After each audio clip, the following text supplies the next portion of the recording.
Teresa, we thanksgiving us. We shall always be your children, for you are sweet mother. Saint Teresa, we are grateful for the guidance given us. We shall always be your children, for you are sweet mother. Pray for us, O Teresa. Pray for us. Pray for us, O Teresa. Pray for us.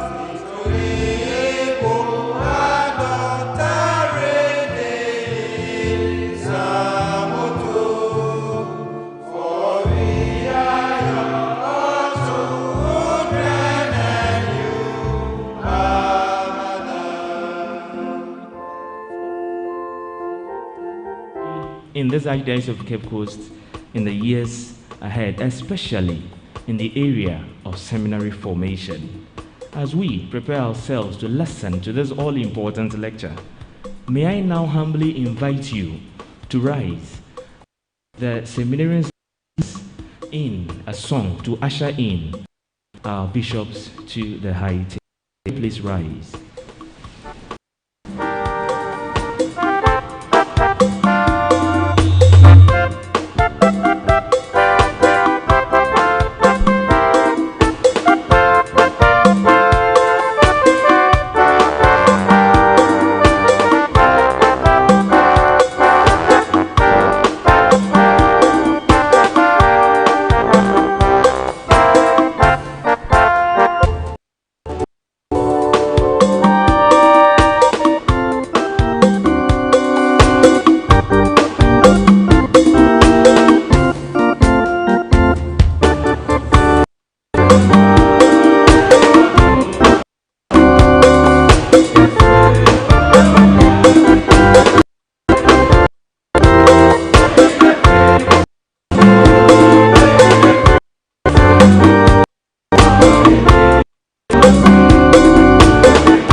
As we maintain our posture, shall we invite Master Ebenezer Aganulovo to lead us in the open prayer, after which the seminary will intone the anthem, then we all sing the St. Teresa's Minor Seminary School anthem.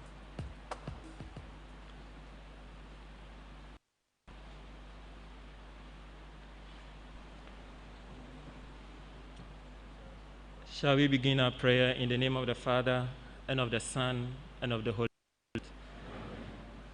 O God, whose gift to your church strengthens her for your divine mandate entrusted to her. Thank you for giving your servant, the late Archbishop John Kodwo Amissah, as gift to your church here in Ghana and shepherd to this archdiocese.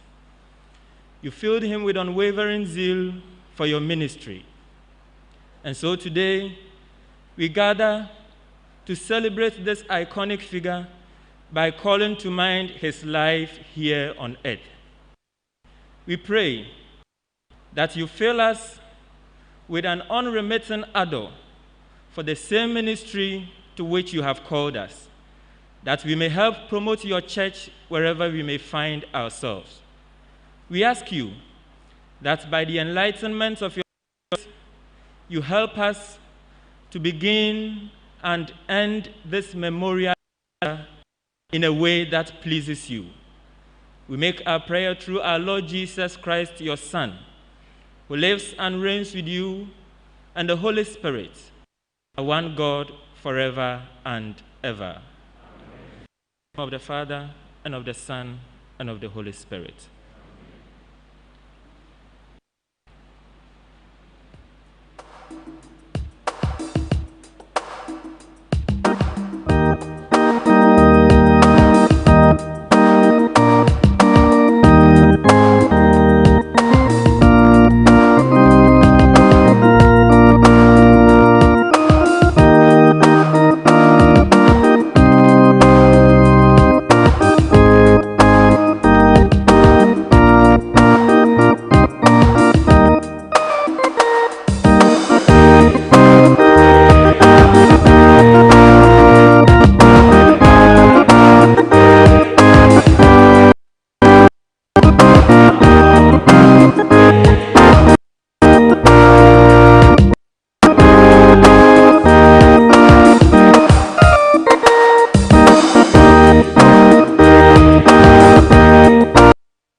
Thank you very much. Shall we please be seated?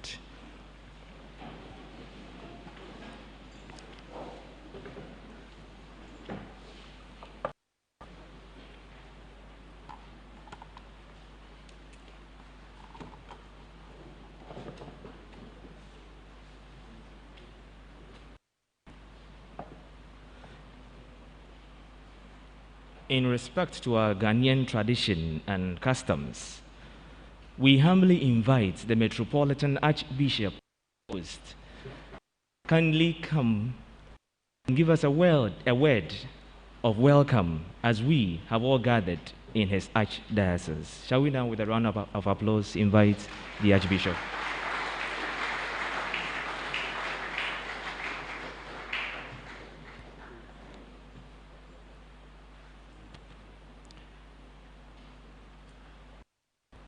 Dearly beloved in Christ Jesus,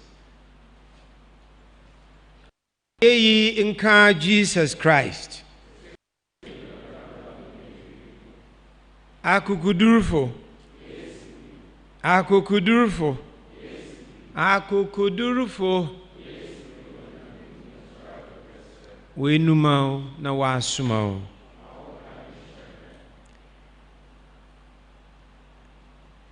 On this note, I take the opportunity to welcome each and every one of you to the Archbishop Kodwo Amissah Memorial Lecture.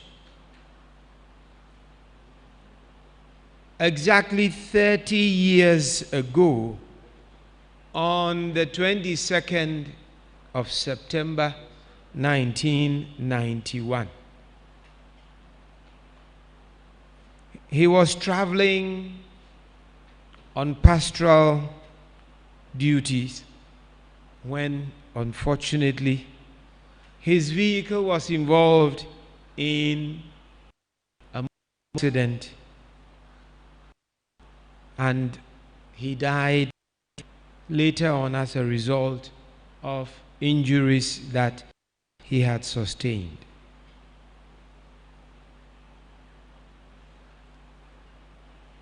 "30 years is quite some time, but 30 years we have not been able to forget the person of Archbishop Kodwo Amissah.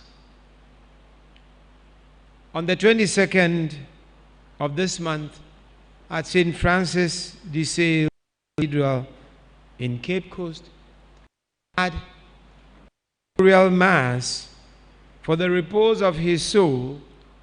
Was a wreath laying ceremony on his tomb. Wreaths were laid from the Archdiocese, from his dear family, the Amissah family, and also from the Sisters of the Infant Jesus Society. We still remember him.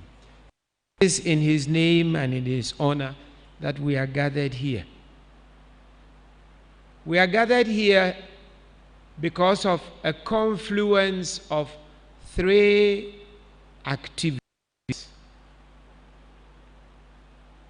The major activity is the 90th anniversary of St. Teresa's Seminary. 90 years. It should have been celebrated last year. But 2020 is a year that never was because of COVID-19.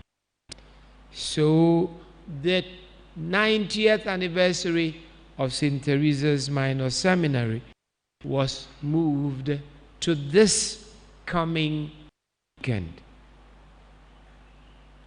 That is the major activity that brings us here. And for most of us, it is a homecoming. So we want to say thank you to St. Teresa's Minor Seminarians who are here. Please stand and let us welcome you and clap for you.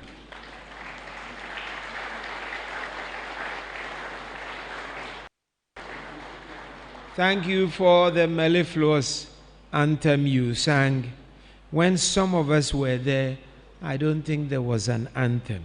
Please sit. We want to thank you.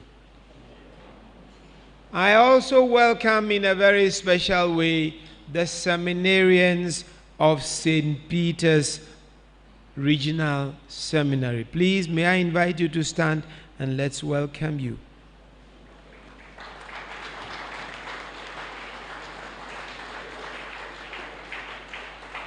There are many more, but we have told them that as we get some of our guests, they may have to abandon their seats for our guests. But we want to say thank you to our major seminarians.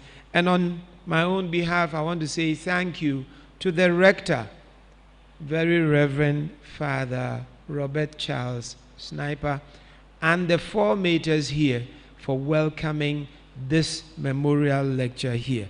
May I invite Very Reverend Father Charles Sniper to stand up and let us thank him for the hospitality here, together with his brothers, the formators. I also like to welcome all the priests and the religious of our archdiocese, those of you who have found places in here, and some outside. Please rise up and let's welcome you.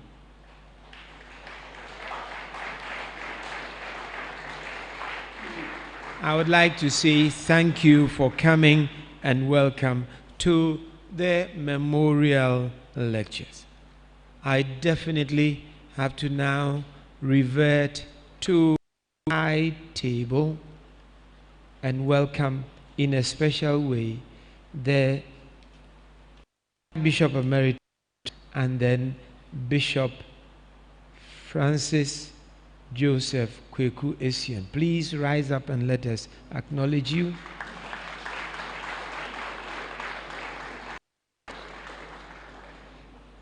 And I think on my own behalf, I have to welcome our speaker, who himself is a son of the soil, who himself was a student in Amissah St. Teresa's Minor Seminary, and who himself was a seminarian in St. Peter's Major Seminary, himself came back to be a lecturer also in the Minor Seminary, and then here in the Major Seminary.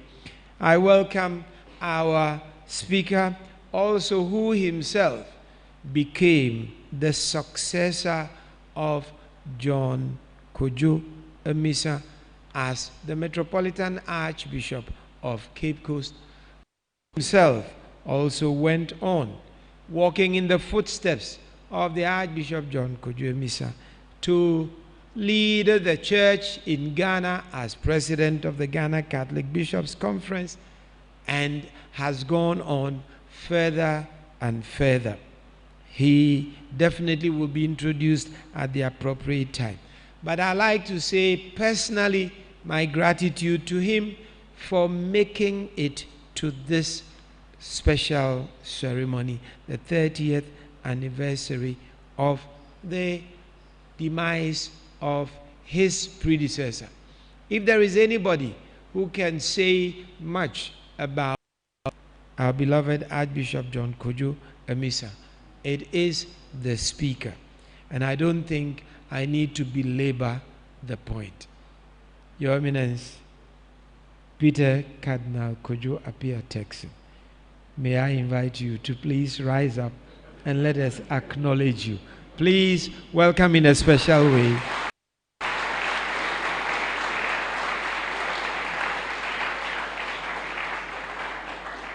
when you have known somebody from the days of Amissah, he was my senior prefect. I sat at his table in the dining hall. His contomois, which cannot be described in English. When you have had a friend with whom you grew up in the major seminary, I won't go into many details, and now he is serving the Holy Roman Catholic Church in the Vatican. Then you say to yourself, if this man finds time to be here, you have every reason to be grateful to God. It is on that note that I would like to say a very special gratitude and welcome to Your Eminence, because we don't know how you manage it. But we are grateful to God for the energy He gives you and for having brought you safe to our midst to give us this memorial. Please, once again, let's clap for him. I definitely will not be able to look out and enumerate all of you, but there are two that I cannot but also welcome in a special way. A gentleman named Sir Professor Anthony Ananpra. Please rise up and let us welcome you. And I think it is not out of place even to welcome the chairperson, Prophet Kofi Ewusabo Asari. Please rise up and let's welcome him. I surely may have looked, but I hope and pray that when we welcome the minor seminarians, the rector of St. Teresa's Minor Seminary got up with them also. Michael Pamfo and all your friends. My dear brothers, my dear sisters, just a little point. Archbishop John Kodwo Amissah was born on the 7th of November 1992 in Elmina. Have I made a mistake? John Kodwo Amissah?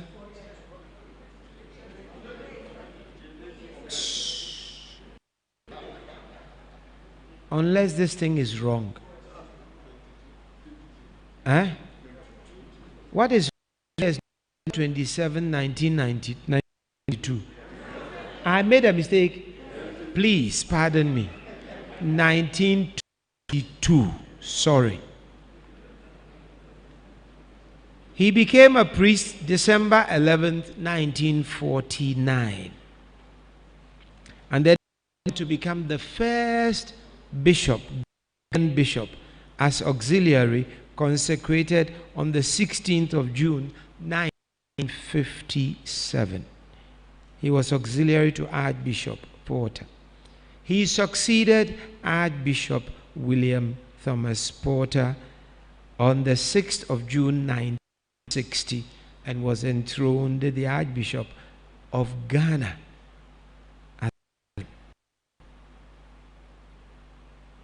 Unfortunately, as I said, in an accident on the 22nd of September 1991.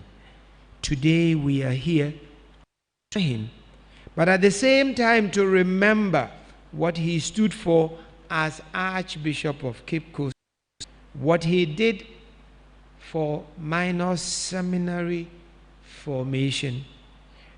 I've tried to link it up with our speaker's special responsibility in the Holy Roman Catholic Church, namely to lace it up with something from his responsibility, namely of life to see.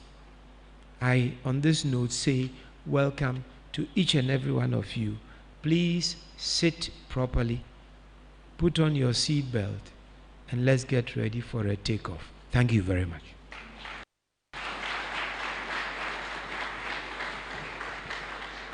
Thank you very much, Your Grace, Most Reverend Charles Gabriel Palmer Bacco.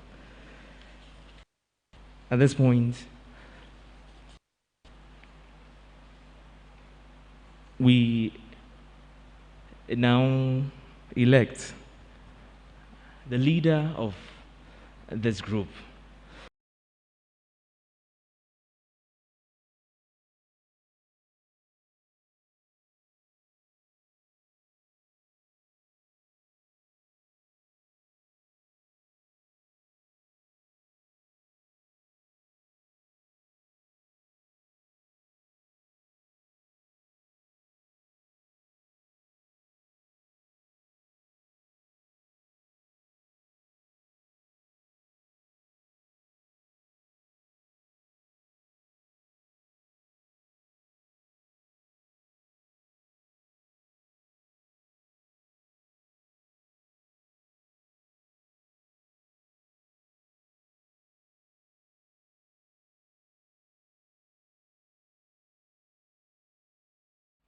He is a member of Our Lady Seat of Wisdom Catholic Chaplaincy at the University of Cape Coast, St. Andrew Parish, Achim Swedru. He is the head team of animators for the School of Jesus at the Our Lady Seat of Wisdom Chaplaincy. He was a co-chair of the Technical Advisory Committee of the 2021 Population and Housing Census, chair of the erstwhile National Accreditation Board. Ladies and gentlemen, with a round of applause, let us now welcome the chairperson of this memorial lecture in the name of Professor Kodwo Amissah.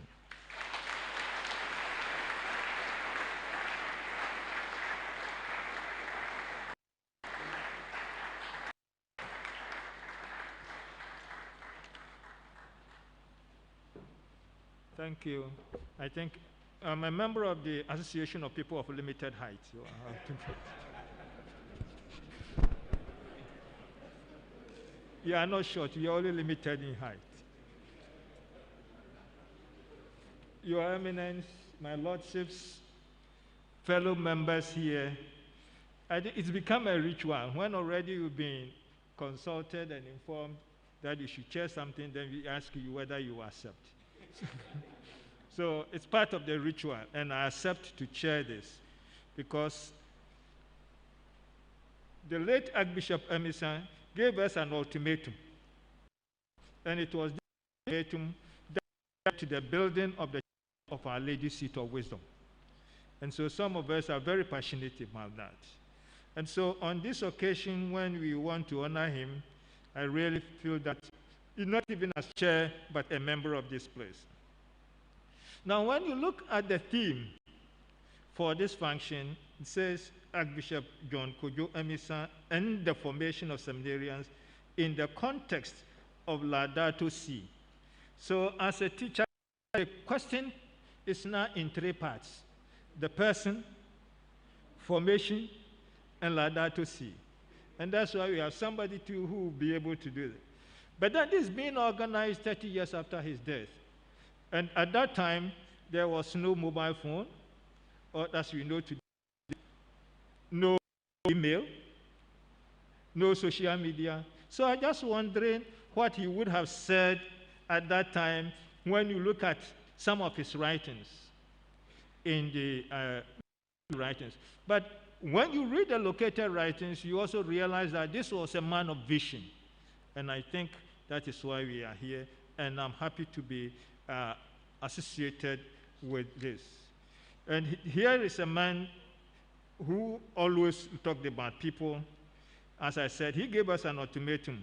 Now he's no longer with us, but such is life. Nonetheless, somebody who inspired others. And I guess that's why we are all here. And for the second part, if you look at our history, the church dedicated to consecrated life. And I quote, with the desire and intention of making courageous evangelical decisions leading to revitalization and bearing fruits of joy. And the official title was Wake Up the World. So the formation then should be all part of us, the world. Waking us up. But still his talks will wake us up. And that is the context of Laudato Si, to wake us up to what is happening. Now we're reading that there will be COP6 in Glasgow in November to talk about the environment. So this is something somebody anticipated about that, and it's part of what. But then the Laudato Si was inspired by the Canticle of the Sun by St. Francis of Assisi. I guess it's been put to music, and I want to challenge you to go and look for the music, which goes with the Canticle of the Sun, and you then look at what we want to do. And I'm hopeful that after this, you will also be inspired for us to inspire others as we are here today. So, Your Eminence, my lordships, I accept to be here, and I hope all of us will cooperate with me to make this a successful day. Thank you very much.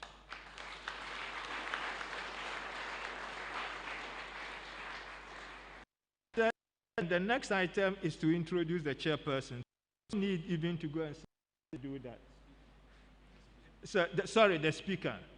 So I don't need to go and thank God the Archbishop did part of my work for me. And the speaker was born at Nsuta Wasa. I don't want to talk about his age. We are contemporaries in age. He attended St. Teresa's Seminary, as has been said, from 62-69. When I read this and I was sitting down with him and looking at the students, he said, about 59 years ago, we were like you. You know, at school, now beginning to think about our future. So he was ordained a priest of the Archdiocese, as has been said, in July 1975.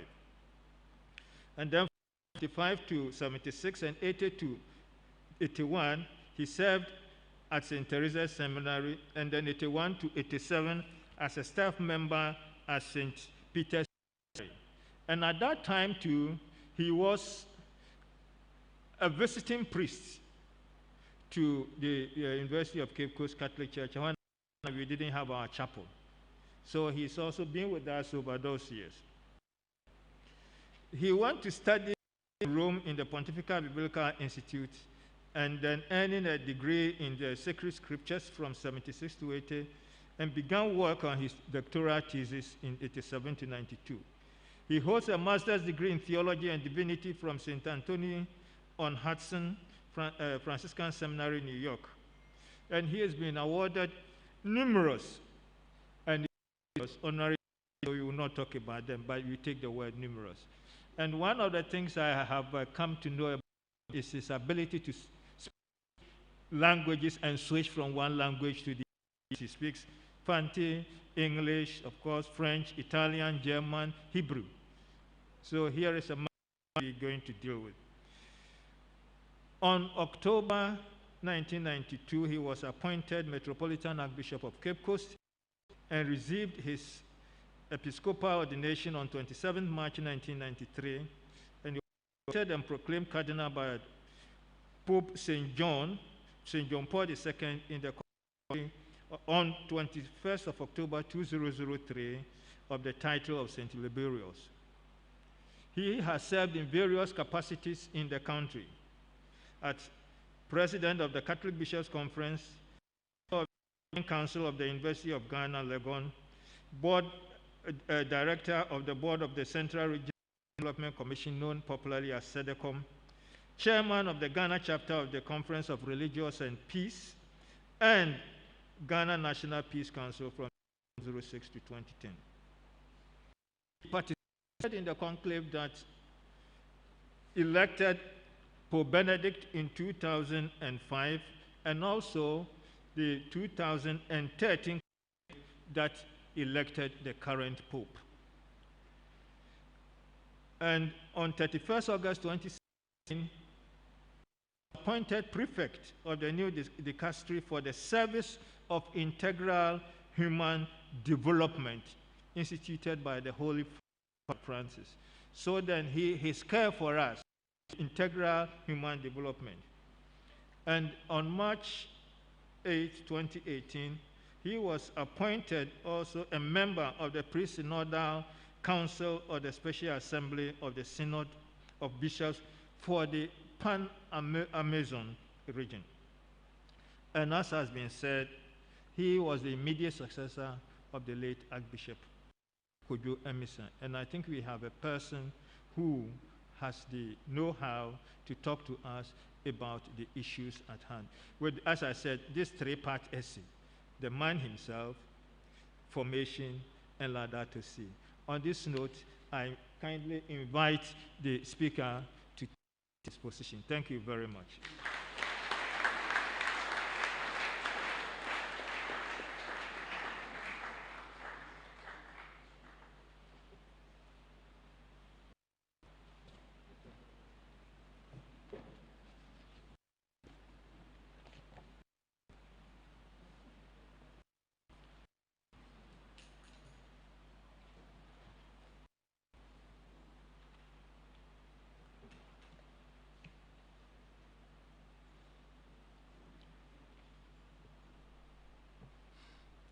So, good morning. As I sat there, I looked among you from Amissah, and I identified somebody who looked like me when I was in Amissah. And I looked and I looked, and I didn't quite find anyone who looked like I was there. But you might say, based on which picture you took over there, to identify anybody.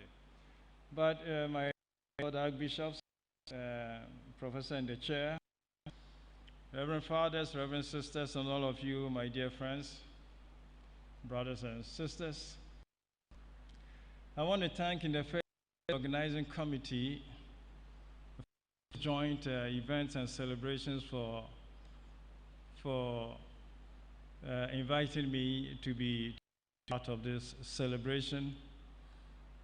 It's been said and assumed that since I took over from Kodwo Amissah, I knew him very well. It's an assumption. Figure, put it this way. As you just heard them say, from 87 to 79, I was out of the country.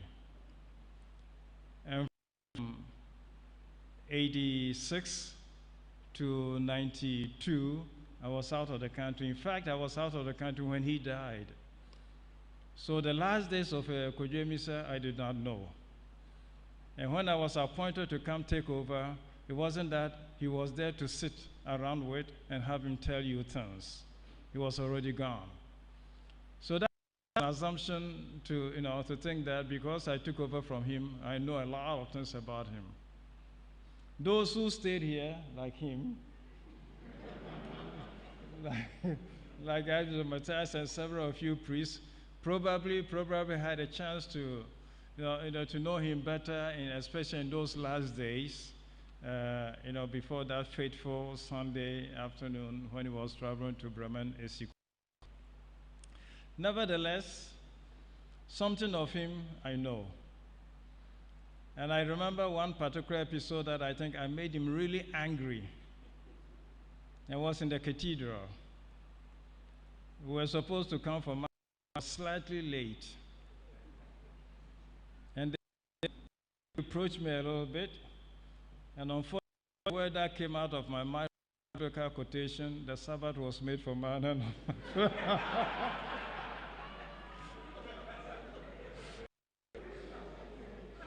And you could see the physical anger.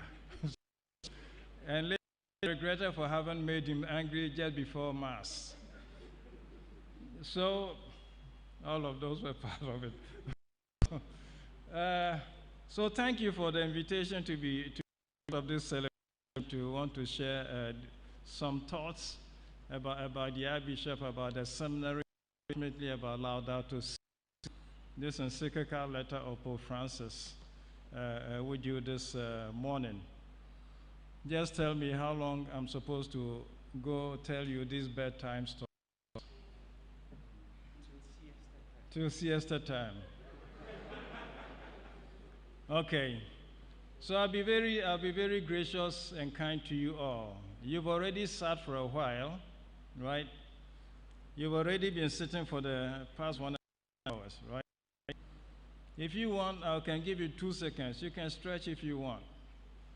If you don't, I'll continue. Okay, and since you all display or manifest such robust and endurance, we'll just continue. So it's a combination of Archbishop Amissah, Amissano as a seminary and a place of formation, and then Laudato Si. What I want to try to do is just to try to thread something that enable us one way or the other. I hope not forcibly to relate the three events. Amissano as a place of formation, John Kodwo Amissah himself as Archbishop, and of all of us, sent me out to the different places and ordained me a priest and so on. And then finally, this encyclical letter of Pope Francis called Laudato Si. So because with you and all of us with a seminary. What is a seminary? Emi Sano say you still do Latin, kakra moboa. Anna, so PCB home still. Okay. So seminary you relate right away to the word seminarium. Or if that's too long, then think the word for seed. You know the word for seed? The word for a sower. And the word for seed. Seed of corn that you sow in the ground. So seminary translates the Latin word seminarium. And seminarium is related with the word for seed, semen, and the word to sow, seminar. And so goes on to think about what you after you have sown, and that will be your harvest. So etymologically, this thing that we call a place of formation is actually a place that you sow. If you want, it's a seed bed in which you sow seeds, and then the task is enabling the seed to grow in the bed in which the seed is sown. And so, unlike the parable of the sower in the gospel, where it is clear who the sower of the seed is, when it comes to the seminary formation, if even the seminarium is a seed bed, the sower is not quite exactly the formators, but it's partly the formators and partly, the seminarians who are both the seed and then the sower. But those who take care of the seed bed and ensure that the seed bed produces and makes the seed grow to be the formators, the team of formators in a place. So that's what I like to start with. Inviting you to consider seminary, the place of formation, as a seed bed. And as a seed bed, seeds are sown. And the seeds that are sown clearly will be the seminarian who is introduced into this seed bed. And there, the curators of the seed bed or the caretakers would be the team of formators who try to make the seed grow well into abundance. So this agricultural imagery underlying and inspiring the place of formation of priests in the Catholic Church also evokes several other noteworthy attributes and features of the seedbed. The seminary as a seedbed, if you want, can be compared to a greenhouse. Something we don't see a lot here, but in Europe is very, very common. A greenhouse in Europe is either a plastic covered building or glass building to create a different temperature inside to enable something which requires a different environment, like something tropical, tomatoes or something. So greenhouse is also a seedbed. But when we think about the greenhouse, then we're thinking about the seedbed, which is very protected and kept very special. It keeps out all the parasites or all the virus and everything. It's a special dedicated place to ensure that they certainly do well. It's an extremely protected environment. And one can think about a seminary also like that. But that is not the seminary you want to grow in. Emisano nor Pedu, none of them function as a glass house, covered, protected in such a way that parasites and everything that can cause trouble are left out. Rather, the other imagery that you can have of a seedbed is one which is open and which invites people to deal with the challenges. Okay, the seed which is sown has to and deal with the challenges, parasites, and anything that can come. Develop robust DNAs to be able to resist some of these external factors that can come, affect, and hurt the growth of a seed. That is more likely to be the place where we all have as a place of formation. Both in Amissah, both in Kodwo, it's open. It's open so that you're exposed to everything that the world has to offer and the world has to give, negative and positive, and then it's up to you to resist the negative ones, cultivate the positive ones, and be able to, as it were, develop a strong, robust DNA system to protect you against what can make your growth as a seed vicious, bad, and ensure that it grows, and it grows very well. So that is another imagery. We can also think about the seedbed as a barren terrain. And very barren. Very barren because it doesn't have a good topsoil. So you can also have a seedbed which is a barren terrain. And in this case, if we think about the house of formation, then it is a seedbed that lacks the proper moisture of formators and steady material for growth. There are seminaries like that. There are seminaries which are poorly endowed, staff members very needy, material also scarce. So you can and do have seminary areas which are kind of arid, barren areas like that. But you can also have a seedbed which is like a flooded terrain, abundance of moisture too, so that it doesn't really also grow. And that can be the seed seminary, which also overflows and is overloaded with a lot of material and stuff to look at, so that in that situation of flooded material, it's difficult to maintain areas of authority and areas of dedicated attention. So the seminary as a seedbed can evoke within us all of these different images that we can think about. And all of this is enable us to then look for the seedbed where, according to the prescriptions that comes from the pertinent offices of the Holy See and the national bishops' conferences, they may put in place each different directives about training and priestly learning, provide their caliber professors with properly prepared due competence and with their necessary qualification and dedication, so that devoting all attention and care to the seminarians, the seed, they grow and grow well. And in that case, what we do have is former seeds become the seeds, the sower now, curators of the terrain. As you just heard, all of you here, your seminary formators, were one time also seeds like you.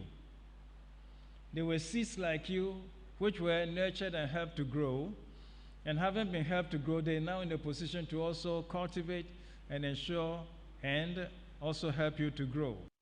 So this becomes an ongoing cycle. And as such an ongoing cycle, it's so very important to recognize that whatever experience one makes growing up as a seedbed can also greatly influence how one exercises the role of caring for new seeds which are also sown. Ultimately, we talk about you, the seminarians.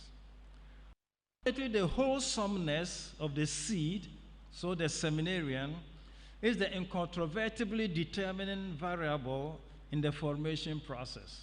The wholesomeness of the seed, or the wholesomeness of the seed. I stress because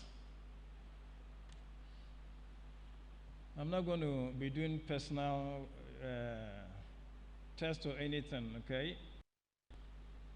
But like myself, just as you, When, in those days, when I was coming to Amissah, there used to be a pre-seminary in Seoul. And one Father Louis was in charge of that pre-seminary. And so I did right. One day I was out in Suta. We used to go and queue to buy meat for our family. So in the queue, when one of my younger brothers came to say that some priest has come and is looking for you. So now when I went, it was Father Louis. He'd come and was looking for me, okay, whatever. So basically I wanted to see the home I come from, my parents and all of that, and have a chat and whatever with them. It's so very important not to overlook this structure because it is with us. It's so important to recognize the south of which we come from. To enter the seminary, of religious formation we come out of, to enter the seminary, and all of that. We may not assume these days that products for the seminary are the best Christian products that you have in a village or a parish. That's not always true. You know that after confirmation, several people of your age hardly go to church or hardly maintain any contact with the church and all of that. So after confirmation, a lot of young people and young women or young girls, you take a leave of the church. So we may not have that there's an ongoing formation from your catechism term to the day that you decide to enter the seminary. That's not true. You may enter the seminary from any time, from anywhere and anything coming out there. And that's why it's important at one point that when we do receive material in the seminary, to recognize this and not to assume that because they've decided to become priests, they are Christian. Don't be scandalized. It is true. The fact that you decide to go to a seminary does not mean you are a Christian.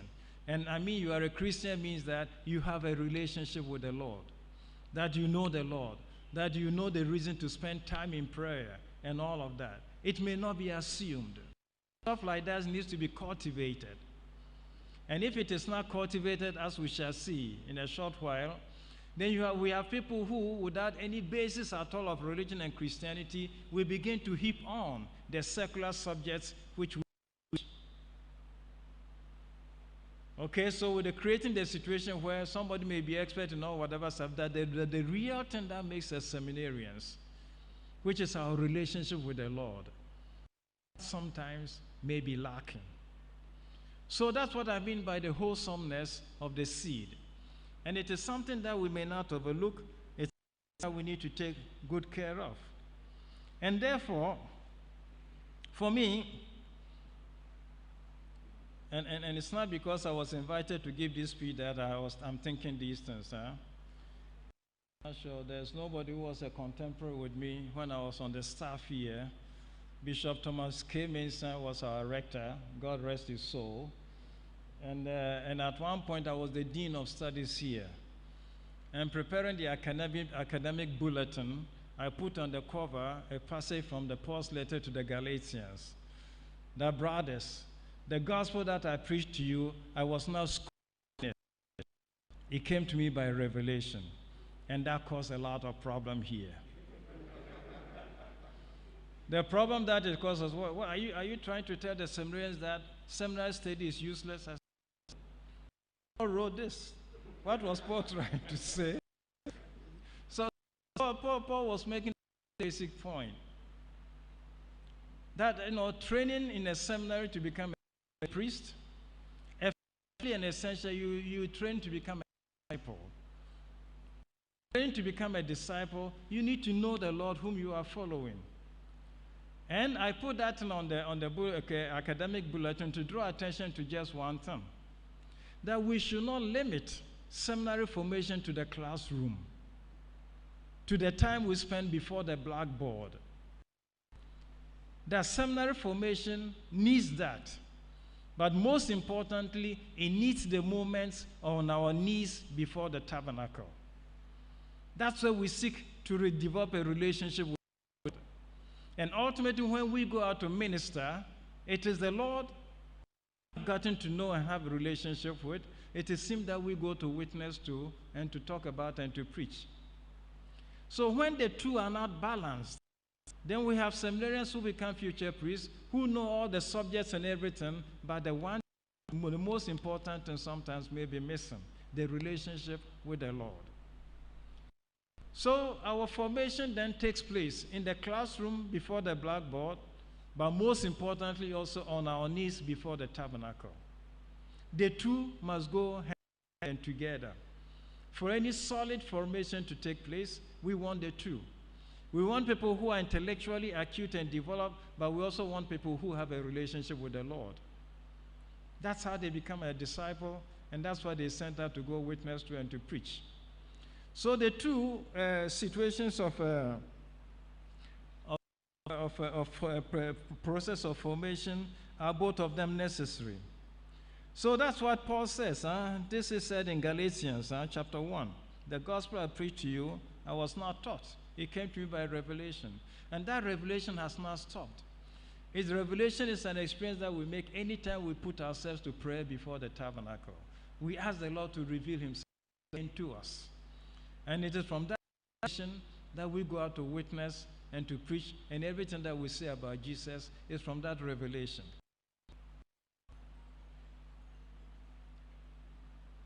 So, with all of this as a seminary terrain and all of that, I've not finished with seminarians. I'll come back to you. But this is your day, so I decided to start with you and with this consideration. So if this is what the terrain and everything is, where do we locate Archbishop Amissah, and where do we push the turn towards Laudato Si and all of that? So what I will try to say about Archbishop Amissah and then ultimately Laudato Si, we'll be building on this. We'll be building on this. So, talking about Archbishop Amissah and his relationship with Emissano at 19, I like to proceed in three simple steps. I look at Archbishop Amissah before the Second Vatican Council, briefly, shortly.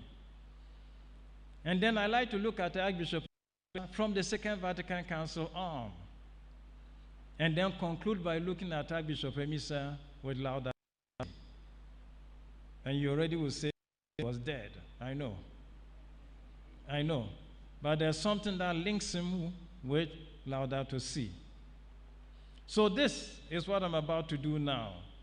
So if you understand all of this, then I can also take my, because then I'll finish my work. Because you know everything that I want to say. Okay? So Archbishop Amissah, Second Vatican Council. Before the Second Vatican Council, so I'm assuming that you know Archbishop, Second Vatican Council, so you know when it began, in the 60s, right? 65. Archbishop Amissah became auxiliary bishop in 58, 57, and then took over in 59. So Archbishop Amissah, in a way, began this ministry as a pre-Second Vatican Council bishop, and did participate in the Second Vatican Council with Archbishop Derry of Tamale at that time. They were the two conciliar fathers or council fathers at that time from Ghana. So something of him was from the past. Although I will not, just here till lunchtime, but I will not keep you here till lunchtime. You'll probably curse me for doing that. So briefly, Archbishop Amissah, before the Second Vatican Council, was from Elmina. And so in 1881, the veranda, you know the SMAs arrived here in 1880, right? I assume you know that. So in 1881, they had been here 1 year old, and they were beginning already to work. So in 1881, the veranda of a makeshift residence of the SMA missionaries in Elmina became the birthplace. Elmina, the birthplace of Elmina, was the house of formation. Became the house of formation of the early Catholics who would become the lay apostles at that time. Lay people who would be sent out as catechists, At that time, Cape Coast knows that with the catechists from this group that came to start a church in Cape Coast of one. You know that story? Yay. Once in there. Oh. So the SMF gathered these lay people, they formed them and they called them the lay apostles. Okay, and these lay apostles were essentially catechists sent out to be with the same part of the same group that took the faith to Kumasi and all of these different places at that time. Cape Coast was evangelized by Elmina, although it is now whatever it is. So it all began with Elmina. So that's where it began. And then 50 years after that, so 1931, I know that the foundation stone of Emisano was laid in 1930. But in 1931, it began business. Okay, it's taking the first seminarians in 1935. Okay, saw the first products, first priests ordained in November 1935. Formation, the seminarium had begun. The seedbed had been prepared to help African clergy form. I won't say our luck, opposing this to others, but by divine providence, the SMA started this over here. By contrast with other missionary groups like the SVDs, who from day one also were taking vocations, the SMA at that time, their vision was to form a local church and move on. They were not thinking about perpetuating themselves. So as you know, the SMA group began to form here how many years ago? Very, very recent. The early SMA missionaries, their thing was to form the church and move on. And so they were not taking seminarians into the SMA order. All the seminarians they formed for the diocese and for the different bishops who are sent, their people to be trained and to be formed. Archbishop Amissah was a genuine representative of seminary life and formation of those days. Because in those days, Latin was their thing, without which you could not go on. Anybody who went to Emisano in those days knew that you could simply not go on without Latin. It's also the pain. My classmates, everybody who went there know classmates who were struggling. Okay. With Latin, to learn Latin and all of that. But that was the thing in Emisano. There was no way to go on in Emisano without knowledge of the Latin. And that was what Archbishop Amissah taught in Emisano. And then went on to teach with the one subject which also made Latin very prominent and canon law. So teaching Latin and teaching canon law, Archbishop Amissah was just what? That the formation process and asked us to do. But his days as a teacher in the seminary were concluded by his nomination 7 years later as an auxiliary bishop of the Archdiocese of Cape Coast in 1957. Serving under Archbishop Porter, William T. Porter, whom he succeeded 2 years later as the Archbishop of Cape Coast. He was not only a youthful bishop, having been made bishop at 37, he was also, if you will, one of the early prelates to lead the Church of God on the African continent. An African prelate, African church leader to lead the African church on this continent. There were very few go, and then Benin. There were scarce, you could count them, dotted the continent like that. It wasn't a popular thing at that time. And that is also the basis of a challenge. Archbishop John Kodwo Amissah of the pre-conciliar church was best known and celebrated when he himself went to celebrate his creed at Mass, liturgical celebration. Hand gloves and shoes to match the liturgical colors.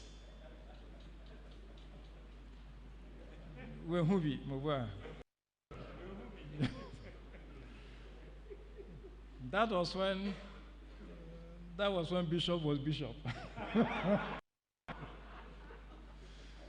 If the ordinary season, gloves will be green, shoes will be green, with the kappa mania held by altar boys behind you, and those short steps taken, it was as majestic as it was awesome. And the awesomeness prepared people in those pre-Vatican days for an awesome celebration of the Eucharist. Because in those days, as Milcia Elia there, or Rudolf Otto would say, holiness was represented by a separation between space. Okay? Separation between space represented what holiness. That had the altar, communion rail, the sanctuary, whatever. That had a lot of insistence, and that's why holiness was celebrated. And for the celebrant of the Eucharist, just as in the Bible, people's status are changed by clothing. Every dress that the main celebrant put on to go to say Mass had a significance and a meaning. And in those days, I suppose still are, for those who do it, every small indument that a puts on to go to say Mass is accompanied by a prayer. Just that these days, the guys are so in hurry, they throw one and then. But every one of those induments that you put on to go to say Mass had a prayer with it. And the prayer with it was a way of preparing somebody to just step out of the secular space to the sacred space to go to celebrate the encounter with God, which then he would transmit to the faithful. Because the priest celebrated back to the people. And we turn every now and then to say the Lord be with you, or orate fratres, pray brothers and sisters and all of that. If you happen to be a Mass server, you need to pay very, very good attention because the readings were done in Latin. Okay? And if you did not understand it, you had to pay attention because when the priest finished reading the epistle, he would tap his hand like this, and that was for you to see, to change from the right to the left. The epistle was read on one side, the gospel was read on another side. The Mass server had to do that change. And woe betide you if you missed it.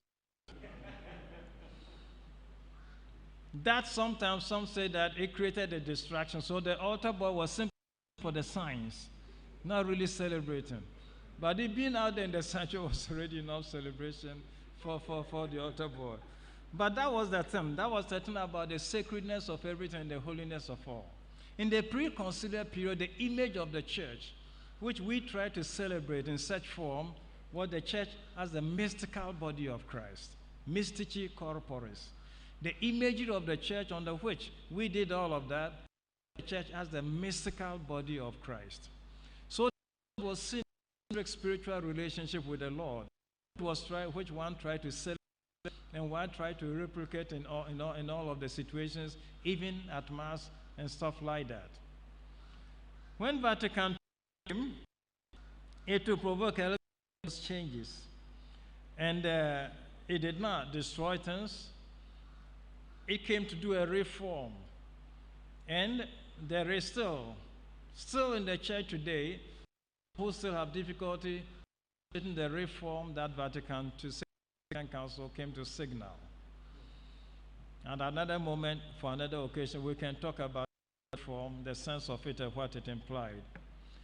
But so it is that seminary then, as it were, as we've been trying to say, had to entail all of these spiritual dimensions, and seminarian seven Mass, a remnant of this you see in the Pedro chapter when you have side altars. Because concelebration was not the thing of the day. Every priest would say his own Mass, with the consequent confusion that every priest saying the Mass, you hear a lot of, everybody saying the Mass as if everybody wanted to speak to God first or God most. But, so that was the thing of the day, till Vatican II brought us to the thing of the concelebration, which left the altars that you have on the side of, the seminary churches in Peru, a little bit empty. But that's what it was. And for those in Amissah, no, sessions went on during Mass. Father Louis, at my time, was the confessor. And then he would have to say his own Mass after everybody, the Mass, and then those who, because of confession, did not receive communion, would have a chance to stay a little bit and take communion before they will rush and run to the class. All of that belonged to the First Vatican Council, and of the day Archbishop John Amissah. So this haven't happened. The pre-Vatican II celebration of the Eucharist then followed the Tridentine Rite, and everything, details of which I've tried to see. As an African archbishop and pastor, Archbishop Amissah in the pre-conciliar days struggled with two things, which derived partly from the colonial environment of early ministry and from the prevailing inability to distinguish between evangelization and civilization. So that several missionaries did make the mistake that in coming to Africa and coming to also civilize the population. And the inability on the part of several missionaries to celebrate civilization from evangelization, although evangelization entailed, okay, a little bit of the promoting the well-being of people, but to evangelize was not quite as to civilize. In that case, as today now, when African priests get to some places in Italy and Germany, people say, are they now coming to civilize us? Evangelization is not the same as, carrying civilization to places, but that was some of the mistakes that time. So in those colonial days, the colonial powers had problem with the ordination of local church leaders. And I have one example from a French writer. A French writer wrote a book called The Vatican Against France. And in that book, he says that the Roman Catholic Church, with its ordination of African clergy, instead of depending on expatriate clergy, was undermining France's prestige and power in the colonies. So that did happen. So for them, for some colonial powers, and unfortunately in the past, that's what happened. Elmina Castle, the Portuguese came, but there were some chaplains among them. And the initial efforts outside the castle to start the church were done by the chaplains, even though not official, whatever. So the relationship was very close. And on the other hand, the mediation of the arrival and the presence of Christianity in Africa by European colonial countries engendered in Amissah the great desire to give an African face and form of expression to Christianity. This day, the expression we use a lot for that is enculturation. But that was his desire, to give an African face and form of expression to Christianity. So some of you may know this. Therefore, already his doctoral thesis at the Pontifical Urban University in Rome in 1954, so still before Second Vatican Council, was on a comparison between Catholic canon law and native customs on marriage around the theme of consent. Okay, his doctoral thesis was on that. How do you relate canon law, Catholic canon law, and native customs on marriage around the theme of consent? Subsequently, he undertook to investigate the native customs of pouring libation on important occasions. As for this, I have personal testimonies that I know this caused him a little bit of difficulty, even so with some of his own priests. Some of his priests thought that he was going to see, Malam or Kwedrudu, whatever. But that was, he wanted to know. He wanted to know for this simple reason. He observed, we educated people do not know what a villager understands when he pours libation. And until we do, we decide it is good or bad. So that's why he wanted to know. Unless we know why they do what they do, how can we condemn or how can we approve? And for somebody like him who was interested in enculturation, giving a cultural face to the Christian faith, it was so important that he understood exactly what it is that we traditionally we sought to do. Accordingly, in the candid view of Archbishop Amissah, education therefore does not un-Africanize the African. Okay, education is not to un-Africanize the African. And from where I am, so you all follow the news. You know the present challenge in the church in Canada. You know the story of residential schools. You know the story about residential schools? No and yes. Residential schools in Nifma, baby. It's like when I was in primary school in Insuta, when it was forbidden to speak Fanti. And when you spoke Fanti, you had to wear around your neck a placard which says, "I'm a fool to speak Fanti." All of us had to learn to speak English. Okay, so English was there. So the residential school in Canada was the result of a policy of the colonial Canadian government which tried to take the Indian character out of the Indian children. Okay, when Europeans arrived in Canada, they were the Indians, Mohawk, whatever type of Indians. And so this is the thing again about civilization, right?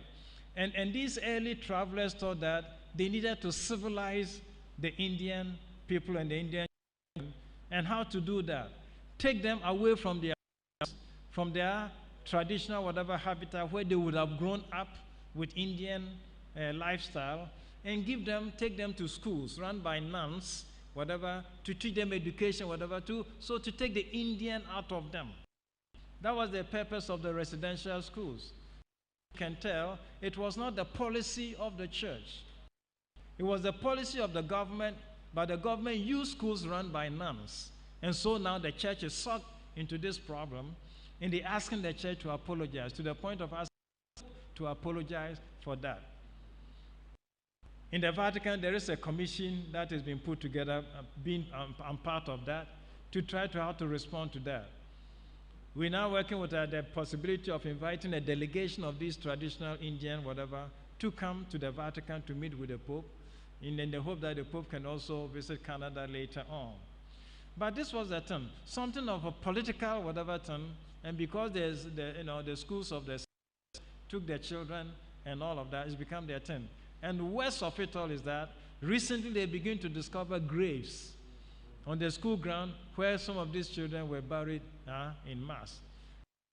How did they die? Why were they? It's a big mess. But the policy was basically to take the Indian out of them, just as over here at one point they tried to take Fanti or the African out of me. And so all the children, other kids with whom we were in school, we were not supposed to speak Fanti. We had to speak English. That kind of thing did happen in the past. So that is the point about Kodwo Amissah, who says that education should not un-Africanize the African. It is rather to bring about educated African. There is a difference. The thing was to develop an educated African, but not to un-Africanize the African. And this observation and pursuit of Amissah is true, especially about educating future priests. So about our seminarians. Because the work of enculturation is ongoing. And if you were to lose sight of what it is that makes you culturally Ghanaian or whatever you are, how would you be able then to make anything, culturally acceptable or at home in the group that you deal with? So that was Amissah before the Second Vatican Council. And then In 62 to 65, Pope John the 23rd would announce the Vatican Council. But just before he announced this, some new trends and new movements were beginning in the church. A certain amount of openness and consciousness about social issues and about social conditions of people. And so, for example, Pope Leo XIII, who later will write the encyclical letter Rerum Novarum, the new things, so the new of society, the church beginning to look closely at society and everything that was happening. This was in the wake of the great industrial revolution in Europe. And so the all of a sudden now becomes of how poor people, workers and all of that were treated, and how sometimes their rights and all of that were abused and trampled upon. So social justice became a thing of the church. And the church was the church waking up to social justice of people in society. Such sentiment then accompanied the enculturation in the 60s. So the Second Vatican Council, as it were, began. It was like a watershed in the church's understanding of herself, of her presence in the world, her engagement with the world. I repeat, it was a watershed, a kind of the division point between how the church understood herself in the world and how the church understood that it needed to engage with the world, okay, about all its problems. And that kind of thing was formulated in the one of the documents of the Second Vatican Council, Gaudium et Spes, or the church in the modern world. In its great desire to preserve the human person and to renew human society, the Council Fathers urged the church to engage with the world about all its problems. It's not the church in the world, it's the church now engaging with the world. The Vatican Council will move away from mystical body of Christ and now begin to talk about the people of God. Everything will begin to change a little bit. Therefore, the Vatican Council then advised the church, giving witness and voice to the faith of the whole people of God, gathered together by Christ, this council can provide no more eloquent proof of its solidarity with, as well as respect and love for the entire human family with which it is bound up, than by engaging with it in conversation about all its various problems. This is a very crucial, significant affirmation. The invitation to the church to engage with the world about all its situations, all its problems and challenges. For my office, this is a very crucial statement because, as you know, it was mentioned to you in the introduction and presentation and all of that, I didn't do economics.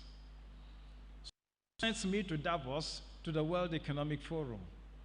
It is the desire for the Holy See, the church, to engage with the world. There we go to try to engage with the business people from around the world who come together to try to talk to discuss business. And we go there to just remind them that it's not just business, but there's also one other aspect, ethics and faith. And so we go there to also have the small voice of the church also heard. When we began in 2014, that's the first time I went with the Pope, we invited, we sent out Catholics among them, if they want, they could have in the morning. And at 5 came. The following year, the last year we did before the COVID, our numbers got to 35. So these business people who come there to do business, there are Catholics among them. And so engaging with the world about all challenges is about everything they do and leaving nothing to it well. So this was the thing. In that situation then, the Second Council left two things to identify Kodwo Amissah with. The first thing we started about already was enculturation. In his great desire to preserve the human person And to renew it, the church invited dialogue. And so the church invited to some conversation with the world. Engage with the world, engage with different cultures, so that there can be dialogue, conversation between the church and the world. And so one of the material that our office uses a lot, called the social teaching or the social doctrine of the church, its crucial is that it's the dialogue between faith and reason. Faith and reason coming together create what we now call the social teaching of the church. Okay, so that dialogue is very crucial. And as a dialogue between faith and reason, it's something non-Catholics can listen to because it's from the point of view of reason. But it's also something that can listen to because it sharpens their sense of faith. So the conversation announced by Second Vatican Council had to go on to happen. So enculturation then became the turn of the day as a result of this conversation or dialogue between the church and humanity, giving flesh as a and giving language to the formulations of the different faith doctrines of the church and giving form to its worship. Songs began to change, instruments began to change, and the way of celebrations began to reflect gestures, whatever. Tomorrow, there will be a conference like this in Kumasi about Archbishop Sapon. Memorial lecture started by some Jesuit office in Accra.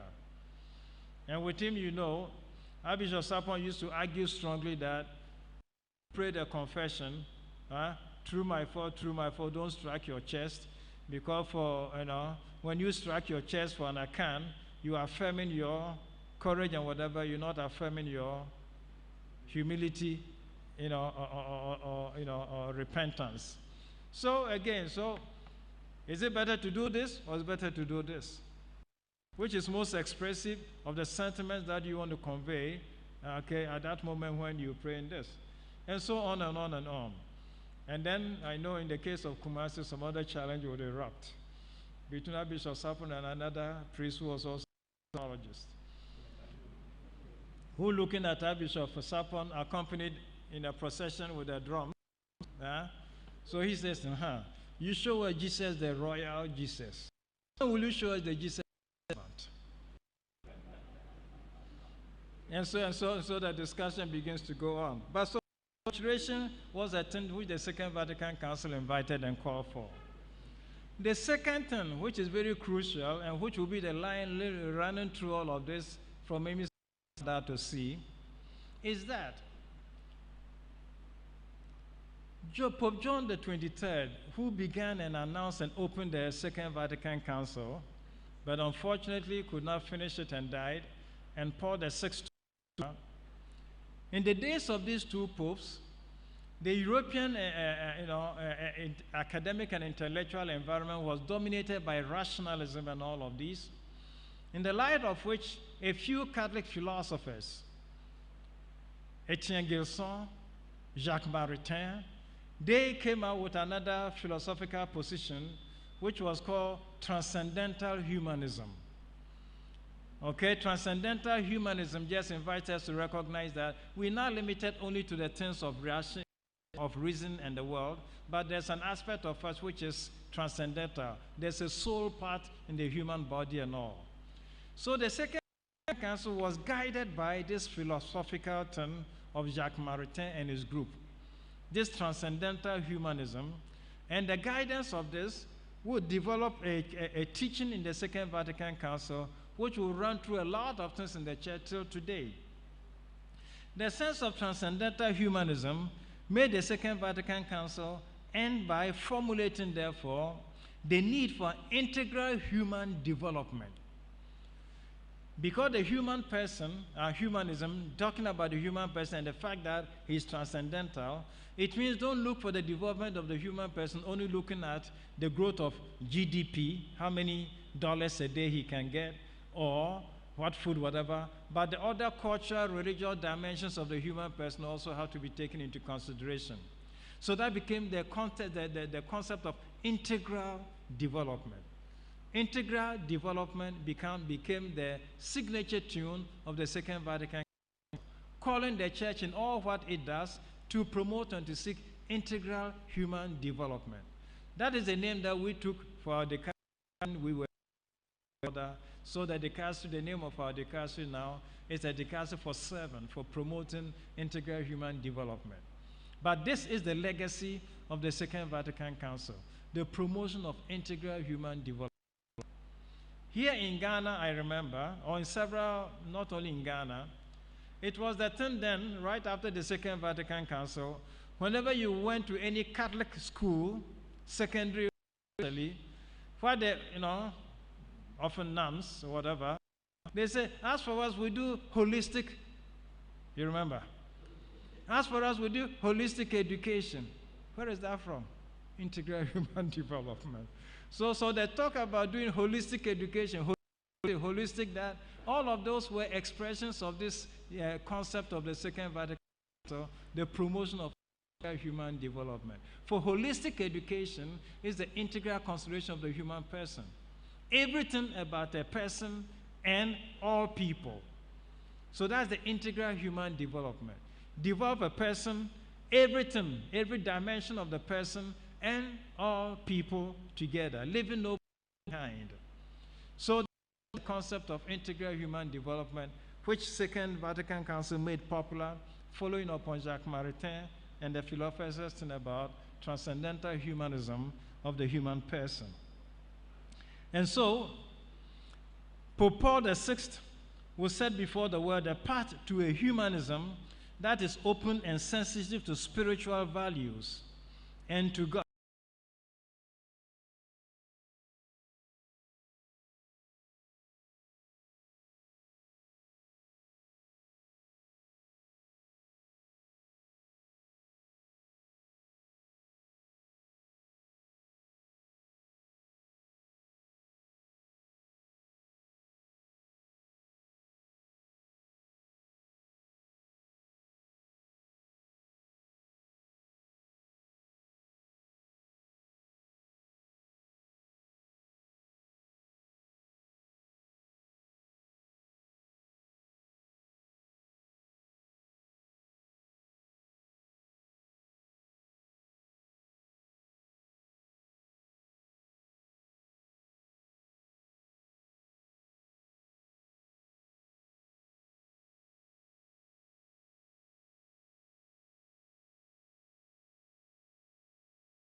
to the service of God and his people had to be holistically trained for the vicissitudes of his calling.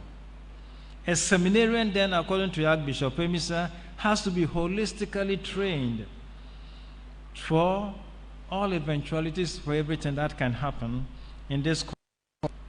So espousing such an understanding of education, an activity that is deeply rooted in Christian anthropology, Archbishop Amissah easily concluded that any true education must be religious education. You cannot have a true education which does not have a religious component or which is not even religious. For preparing people for what they must be and for what they must do if they are to attain the end for which their Maker made them, and since further religion is nothing than the sum total of all the traits and the duties which constitute and regulate our relationship with God, every true education cannot help but become a religious education. Education, of course, does not mean limited all to catechism. That's not what he's saying. But every true education must maintain a serious religious component, because that's what gives meaning and sense to education. Seminaries, as a result of this, would open up their curriculum to some secular subjects, not to be flooded by them, but will be open up to 7 secular subjects and treat secular titles and themes in their study program. Seminarians would interact with students from secular institutions and after ordination be allowed to specialize even in secular areas of study. The openness was there. So, with this, then, the Second Vatican Council is giving us, the thing about Archbishop Amissah of education, what he would go around talk about this holistic education formation, especially for seminarians. So, with this, we want to do a jump from the Second Vatican Council to Laudato Si, with which I hope to bring my storytelling to a close.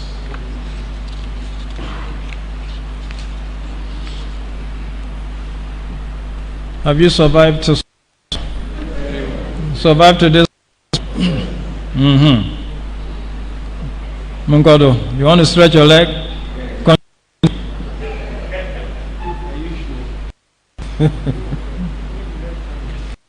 Eh?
and then conclude. Okay, I have been bribed to finish by 12, and I'll try to do that. So in the next 15 minutes, we'll quickly look at Laudato Si, which may be tempting to keep it or whatever, but we'll still try. And what, as you can probably guess, what is going to be the concept that links all of these is going to be this thing that we identify by integral human development. Concept of integral development or integral whatever of the human person is going to be the thread that connect the Second Council, Laudato Si, and so although Amissah was already dead, his about education based on integral holistic development of the seminarian. This would also be the thing which links Amissah also to Laudato Si, if even he died before Laudato Si came out. Normally, when I go to places to talk about Laudato Si, I give them. How many of you have seen Laudato Si? Or how many of you still have read it? Whoa. Well, Pedu, it's a required reading for Pedu. Was a required reading? Okay, since you all read it, what is the topic of chapter 4?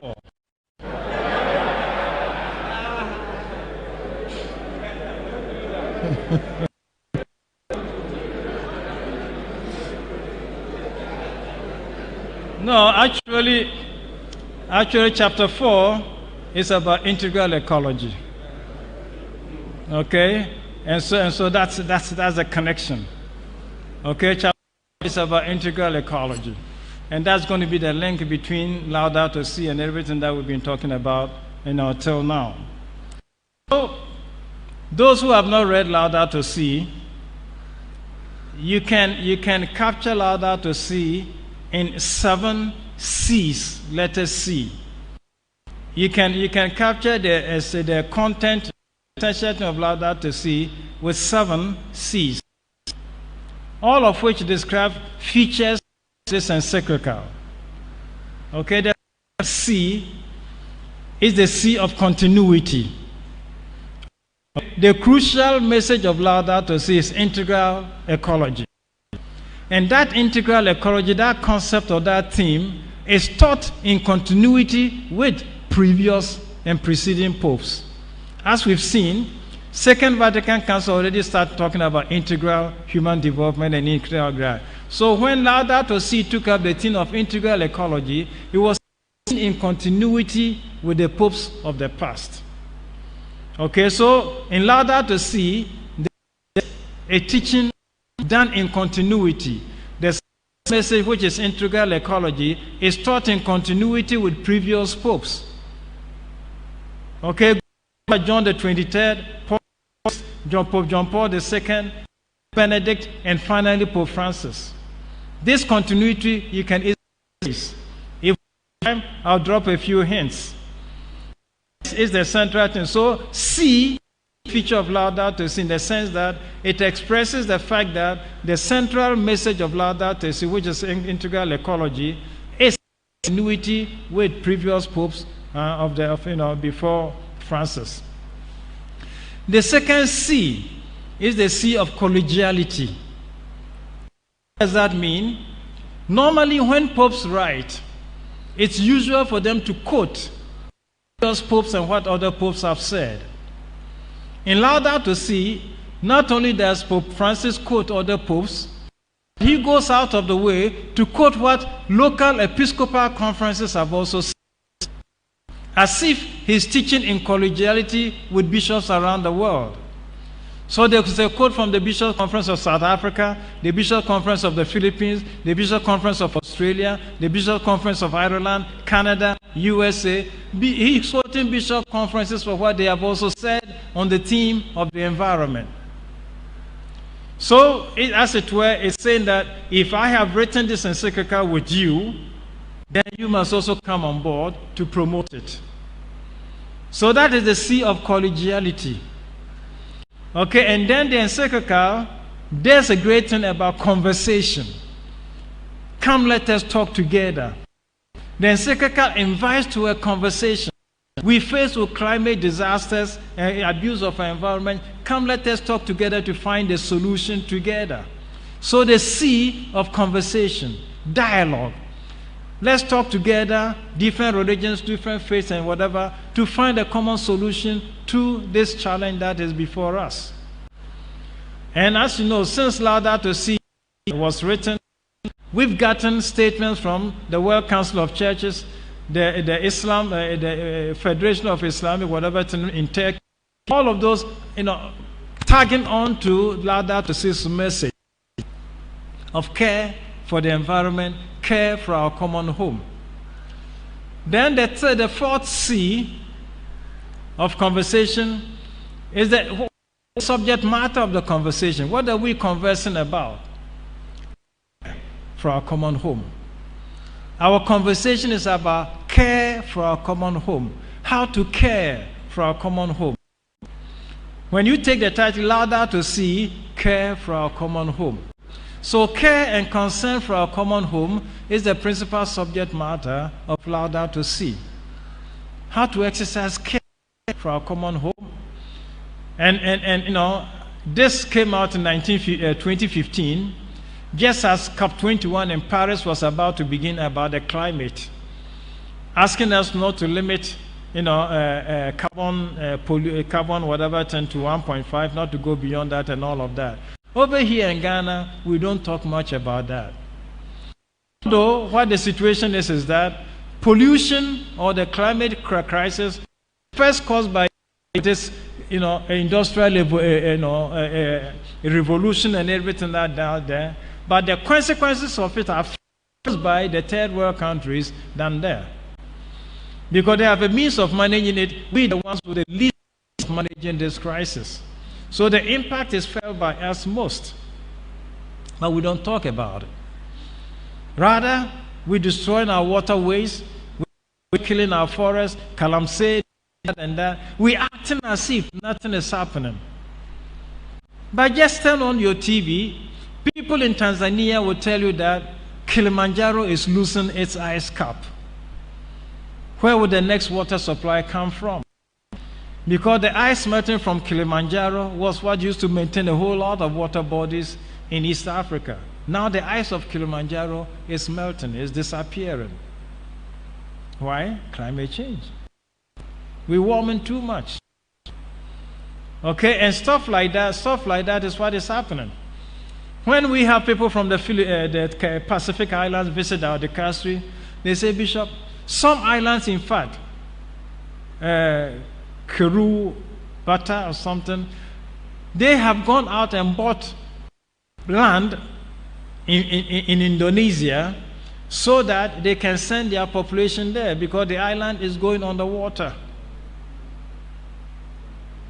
So they made a choice, very dramatic one. Those under 50, go and make a new future. Above 50, let's stay and die with our ancestors. When years ago I stood in Rockville Center, United States, to talk about this in a parish church, one parishioner at the question and answer session raised his hand and said, yes, Bishop, I understand what you're saying. Because for the first time, we are beginning to pump water out of our basement, which means the sea level is rising. This, of course, is something that somebody living in Las Vegas will never experience. And so it happens that you have climate deniers. Some contest and deny that there's anything happening. But you see, go to your village and ask them when they go to plant corn. In the past, villagers used to go and put corn in the soil because they knew when the rains were coming, and they, whatever. Now no more. You're not sure about when the rains will begin. Everything is thrown into confusion. That is the thing about the climate change and the climate disaster. So that is care. Exercising care for our common home. And I promised myself we should finish whatever so well. And then, of course, so that's the fourth C. The fifth C, if it is care for our common home, how do we exercise, how do we respond to the need to care? The encyclical will say ecological conversion. Conversion, change lifestyle, change behavior, change ways of doing things. That is what will save the earth and save the world. C of conversion, ecological conversion. Okay, so changing lifestyle, changing behavior, changing economic patterns and economic models, all of this serve to kind of protect the care for our a little bit. And then the sixth C is when the Pope says in the encyclical, but people need to be motivated to change. People can change is possible, but sometimes people need to be motivated to change. And say yes, and that motivation comes from education. Educate people in ecological citizenship. Help people to understand that everybody is an ecological citizen. He will say that our bodies are from the earth, and the product of the earth is what sustains our bodies. The food we eat, they are products of the earth, just as our bodies themselves are whatever. So we so much part of the earth. Pope Francis will call the earth and everything my brother and my sister. Pope Francis, Saint Francis. Okay, so ecological citizenship is the education that we need to make and need to have. So we feel for our brother, sister, mother earth or whatever. And to be able to feel the pain and the suffering of the earth in our own bodies. So it will motivate us to change and to do things differently. And the last C is the C of contemplation. With a sense of a citizenship and all of that, the last C is contemplation. That's when you begin to see creation as the work of God's hands. As not just anything that you can abuse and treat anyhowly. But as the psalmist says, Psalm 19 will say that, right? The universe declared the works of the earth, and the firmament declared the works of your hand. Right? And what will Paul say in letter to the Romans or the book of wisdom say? Naturally foolish are those who see what God has created, do not understand that there is a God. So creation talks about God, reveals God to us. And in so enables us also to contemplate the presence of God in creation. So the gestures of St. Francis of Assisi were not just empty gestures. Were gestures motivated by deeply spiritual experience. So this is Laudato Si. And because that, you go on and list certain attributes of Laudato Si. It invites us to consider that the earth is a gift of God to us. It's not something that we can use at will. We're not the owners of it. It is a gift of God to us. And when the Bible says, till and keep, or God say, have dominion over the earth, which is what people use as an argument. And God say, have dominion over the earth. It means control the earth. But it's control the earth is not to use it haphazardly. Just as God, with the expression of His word, when everything was tohu wabohu, with the expression of His word, introduced order and whatever.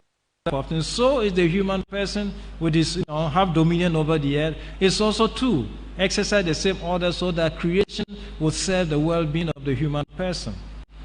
So when the Bible says Adam in the garden was to till and to keep, it meant that Adam had the task of making the earth serve his needs, but at the same time maintain and preserve its capacity and possibility of serving other generations to come.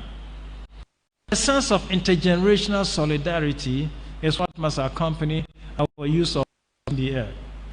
So the earth is a gift. And if it's a gift, somebody gives you a gift, you don't treat it as if it's it's something that it's a gift. And a gift requires reverence. It requires gratitude. It requires a serene form of showing respect for whoever gave you the gift. So we are not the Lord of creation. God is the Lord of creation, and He gives us the world as a gift. We are not the lords of it. Therefore, we have no way exercising violence to everything, any creation.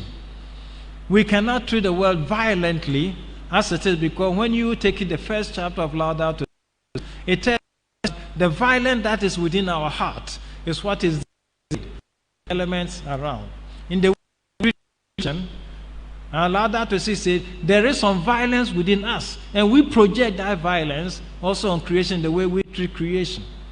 The abusive treatment of creation is a result of the sinful disposition within us. And therefore, Paul in his letter to the Romans will say what? Creations are waiting for the revelation of the sons of God, so that creation itself would also be free. And so, we also understand ourselves as dust of the earth. We are not the creation, we're just part of creation. So Francis would say that the earth or whatever is a brother and a sister and all of that. We're not the center, auto-referential center of creation. We are rather part of creation. Okay, so everything have its sense from us? No. Everything has a point of view as part of them. So you can go for the world, creation is a brother, it's a kin, kinsman. It's a kin of us, a brother or a sister, and all of that, something to be admired and all of that. So with all of these attributes of creation, Pope, and with this, hope to end, my 12 o'clock. So with this thing about last, I'm cutting short drastically. So after Pope Francis goes around and calls us to converse, dialogue about the care for creation, and have some conversion that, things can change and all of that. He then talks about the gospel of creation. What do Christians have to offer to this conversation that scientists are about creation? We Christians, yes, as others, have wisdom that we can offer. And that is chapter 2 that talks about the gospel of creation. And after taking chapter 2 and then going into all the incidents of evil there, he proposed of integral ecology. And integral means what? When Pope John the 23rd and Pope Paul the 6th concluded the Second Vatican Council, they drew our attention to our relationship with the world in creation, and he said that we should respect the natural environment. Otherwise, the environment will not sustain. Okay, so that was the call for natural ecology, ecology of nature, respecting the ecology of nature, the ordered system that we have. Sometimes it's better expressed by the Greek word cosmos. You see a lot of sisters, but you do use cosmetics, my boy. If you use cosmetics, then you know what cosmos is. Cosmos means an ordered system. When you use cosmetics, things in an orderly way, so there's beauty. And when there's an ordered system, there's beauty, and beauty, there's also goodness. So when we say creation is a cosmos, it just means that it's an ordered system. The sun does not shine, the moon and the water. Everything has this, and that the orderliness creates beauty, and the beauty creates goodness in creation. So that's what it is. So the natural ecology is that. And after this, Pope John Paul II, who also took up the theme of integral ecology in the ecology of nature, he then from his teaching about the human person said, it's not only nature which has an ecology, but human beings also have an ecology. What does it mean? It's not only nature which has a set of conditions which must prevail to make it successfully develop, but we human beings also require a certain ecology. That means what? A certain set of moral conditions to make prosper and live well. So the set of moral conditions which we also need to make us live and live well That is our ecology. So human ecology, according to Pope John Paul II, is that. So nature has an ecology. System, regime of things, rain, and all of that, arranged in an ecology which makes nature prosper. Then it goes on, we human beings, we also have an ecology. A certain set of moral conditions, ethical conditions need to exist to make us live well. Order, rights, duties, and we need a certain set of moral conditions to also live well. That is human ecology, briefly put. Then Pope Benedict XVI came. So he took up, writings of Populorum Progresso, writings of Pope John Paul, Pope Paul VI, developed it, and then added, yes, there is ecology of and there is human ecology, but there's also a third and a fourth one. The third one is that there's also social ecology, that our society itself also requires a certain set of conditions to make society also prosper. So ecology is also social. There's also society also has an ecology, a certain set of conditions that makes exist to make things work and work properly. And finally, we say also there's an ecology of peace. So when finally you begin to talk about integral ecology, you are referring to two things. You're referring to the system that the elements of nature all come together to create a well system where to live. But it also means that integral ecology means the two elements of ecology of nature, human ecology, social ecology of peace. All of these ecologies together also form integral ecology. That just means that you don't promote only natural ecology and leave the rest. When you promote natural ecology, you also promote the ecology, the human ecology, social ecology. All of this must come together to make anything prosper and prosper well. And because of that, we have started a campaign that our office is promoting and looking at. We started a campaign, and I'll leave this here with you. You see that? Platform of Laudato Si initiatives. Our campaign that we've started is to make Laudato Si known around the world and lived by people. So the platform of Laudato Si, which we've created, is we have identified 7 years. Okay, the number 7. 7 years of different actions and initiatives to promote the environment, the care and conditions for the environment. 7 agents, 7 different groups. Who are they?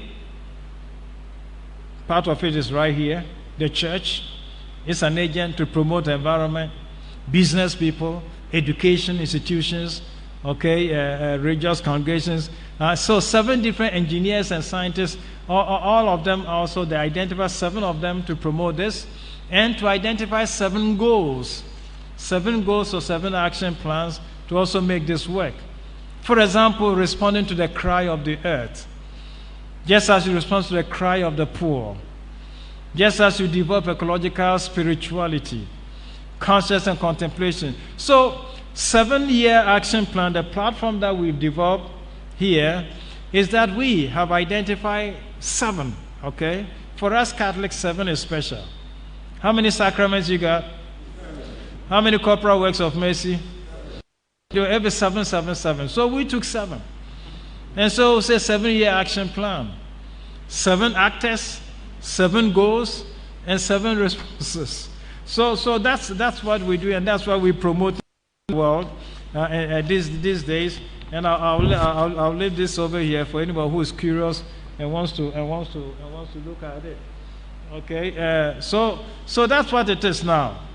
So how does all of this have to do with seminary? Parents and priests and whatever, you constitute an entity in the promotion of this Laudato Si action plan. You are also ecological subjects and ecological agents. Okay, they are invited also to promote this integral ecology, which is very basic to everything that sustains our life. life on the earth. And so with this, okay, hopefully to have praised Kodwo Amissah before the Vatican, Kodwo Amissah at the Vatican, when the theme of integral holistic development, he encouraged that for seminarians and made teaching, and wherever he talked about education, he said education has to be integral, education has to be holistic. This integral type of idea came from the Second Vatican Council, and it stayed through a lot of the paper writings to Laudato Si. So Kodwo Amissah didn't live Laudato Si, but the idea with which he promoted education is the same idea that flows into ecology and Laudato Si. It's in that sense that we can talk about Kodwo Amissah and Laudato Si, because he believed in the same idea, integral human development, integral ecology and all. So my dear friends, this is how I've tried to bore you this afternoon or this morning, okay, to pull you through all of this in the hope that something, okay, and we wish all of you a very happy Laudato Si. Yeah? Thank you.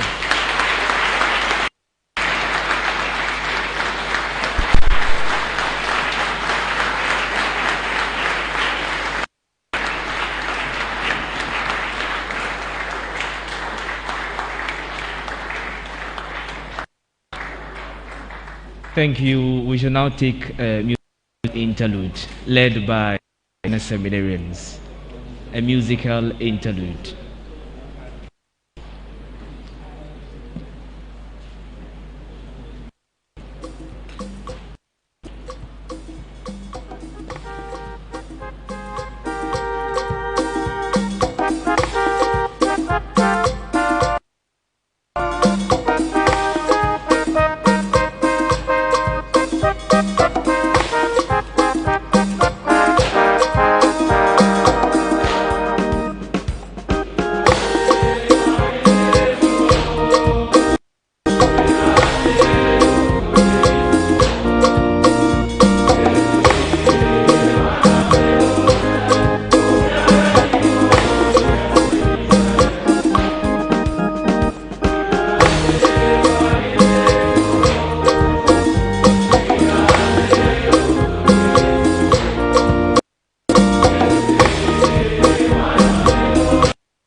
Thank you very much, my seminarians. We are grateful to you. So His Eminence indicated that one of the C's of the summary of the Laudato Si, conversation. This lecture must therefore be conversational. At this point, we will now take interventions and contributions from all who would like to contribute. And if you have anything to, we can take it at this point.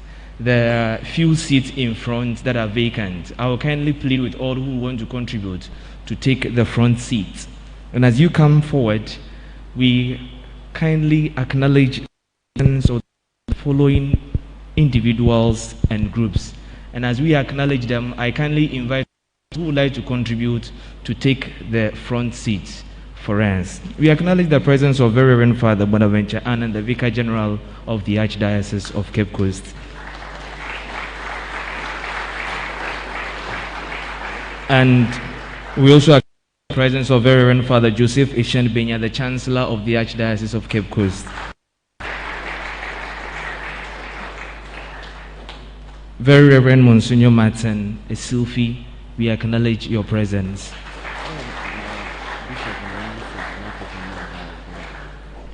We also acknowledge the presence of formators of Paul's and St. Peter's seminaries, Sotom and Peidu, respectively.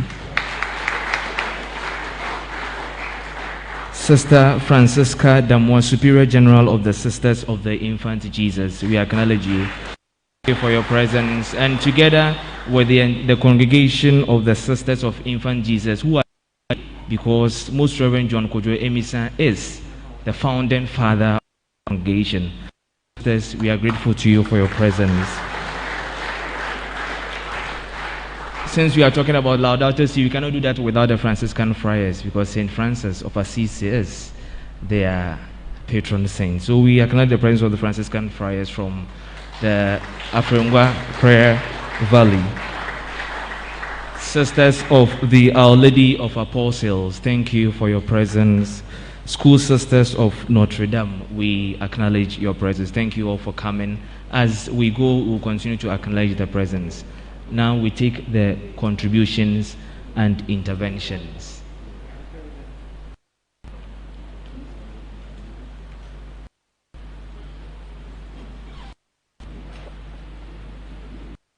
Thank you very much. It's just a little contribution. It is good that we have heard so much today. In fact, this issue with the Archdiocesan Synod, which we just completed, the second Archdiocesan Synod. And one of the concerns on the of environment was that we urged people to form sort of 3 groups, concern for the environment groups. Maybe I would like to use this forum, since perhaps we have a bit of wide coverage, to urge that we have known as concern for the environment groups. Those days there used to be some groups like that, conservation groups and so on, which insisted there was no hunting at certain periods of the year and so on. So I would like to suggest that such groups be encouraged, especially in these times of so much concern for the environment. Environmental concern groups. Thank you very much.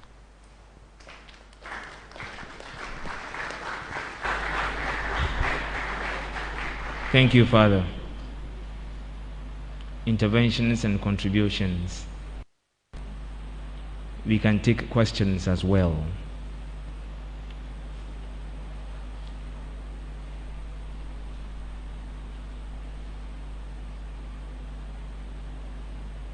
Thank you. Your Grace.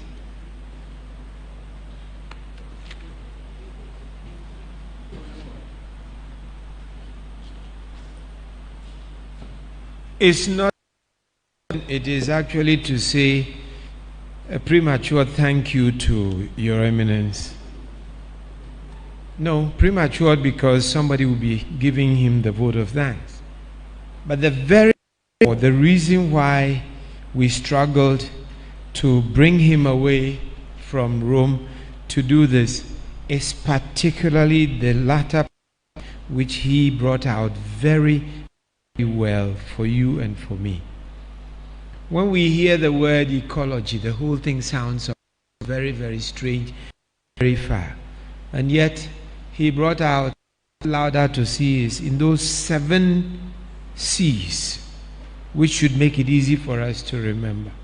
And not only that, what I would love to say to His Eminence is that we, after the synod, second synod, we have a 10-year development plan for the Archdiocese until we celebrate our 150th anniversary of Catholic mission here in the Archdiocese. The Catholic mission, which began in 1880. We will be heading towards the 150th anniversary, and that is most probably in the year 2030. And so we would like to ask the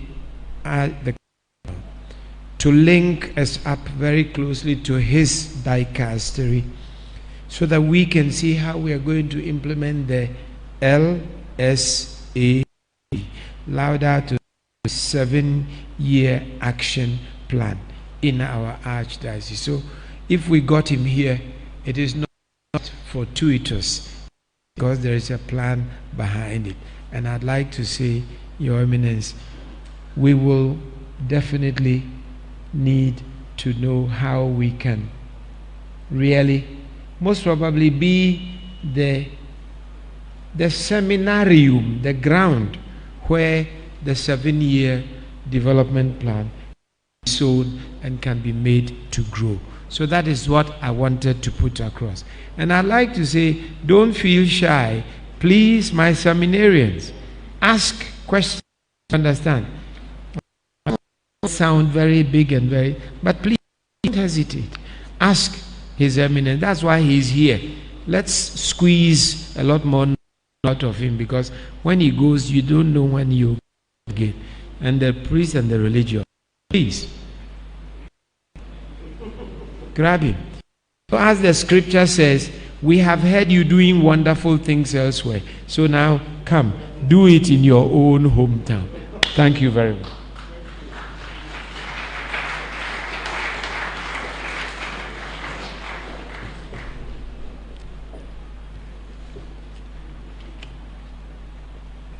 Thank you, Your Eminence, and thanks for the organizers of this important talk in honor of our late Archbishop.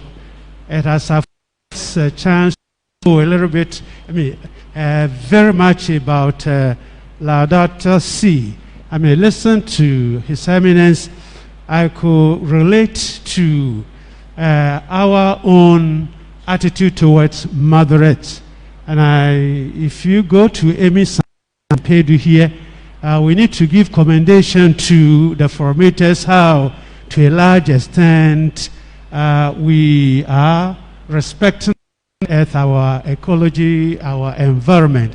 I'll use this opportunity to, as I encourage the formators and all the stakeholders out there to continue to a very large extent. And as there is an agenda for this Laudato Si 7-year plan to understand, to live, and implement this, as we see in the seminaries, especially Emisano, St. Paul's says, if you be able to extend this to a larger extent to our parishes, to our convents, already you begin to implement this wonderful 7-year plan of Laudato Si. Thank you. Thank you, Father. It's not... We remind ourselves, please, all contributors to the front seat so that it becomes easier for the organization. The Laudato Si is not terribly... just before I left, I received a letter from Gregorian University. Gregorian University, a big university in Rome, run by the Jesuits, and was the rector writing to say that they really declare Gregorian University as a Laudato Si university, which just means they're going to commit themselves to either use a lot more solar energy or just embrace type of things which provide the environment. And in so doing, they ask in our office to list them among that Laudato Si, whatever type of, so that at the end, at the 7 years, there will be some recognition of, which was the best Laudato Si university in the world. Or, for example, best Laudato Si university in Rome, in Italy, best Laudato Si in the world, different things like that. And so, with best Laudato Si, for example, in Diocese of Cape Coast, or best Laudato Si diocese in Ghana, and so on. So there are different categories encouraging people to all, embrace certain, concrete gestures to, it's like, as you see some demonstrations on TV, children carrying placards.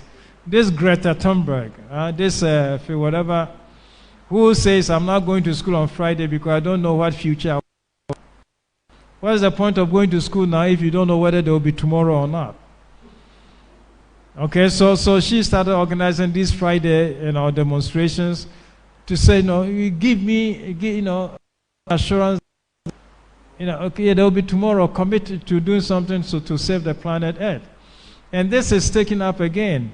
A lot of young people demonstrating, especially in view of COP26, which is coming up in Glasgow, okay, this November, to ensure that the heads of state who go there do not simply make promises, but come to concrete action.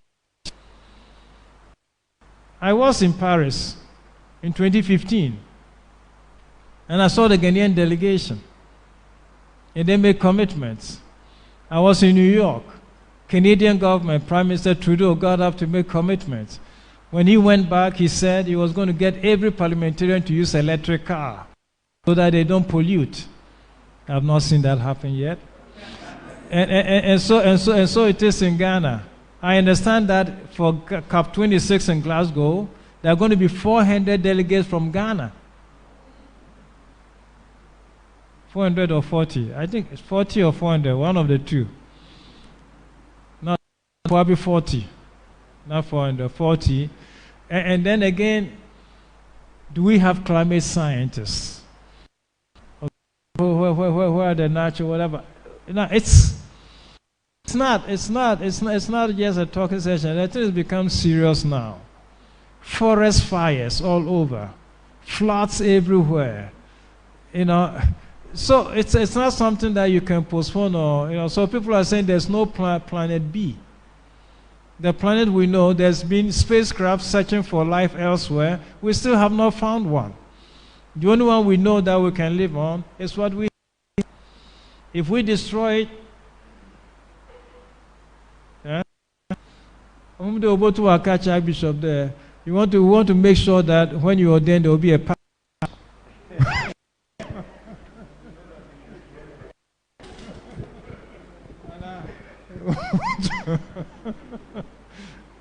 So what will be in the chapel with you and your home?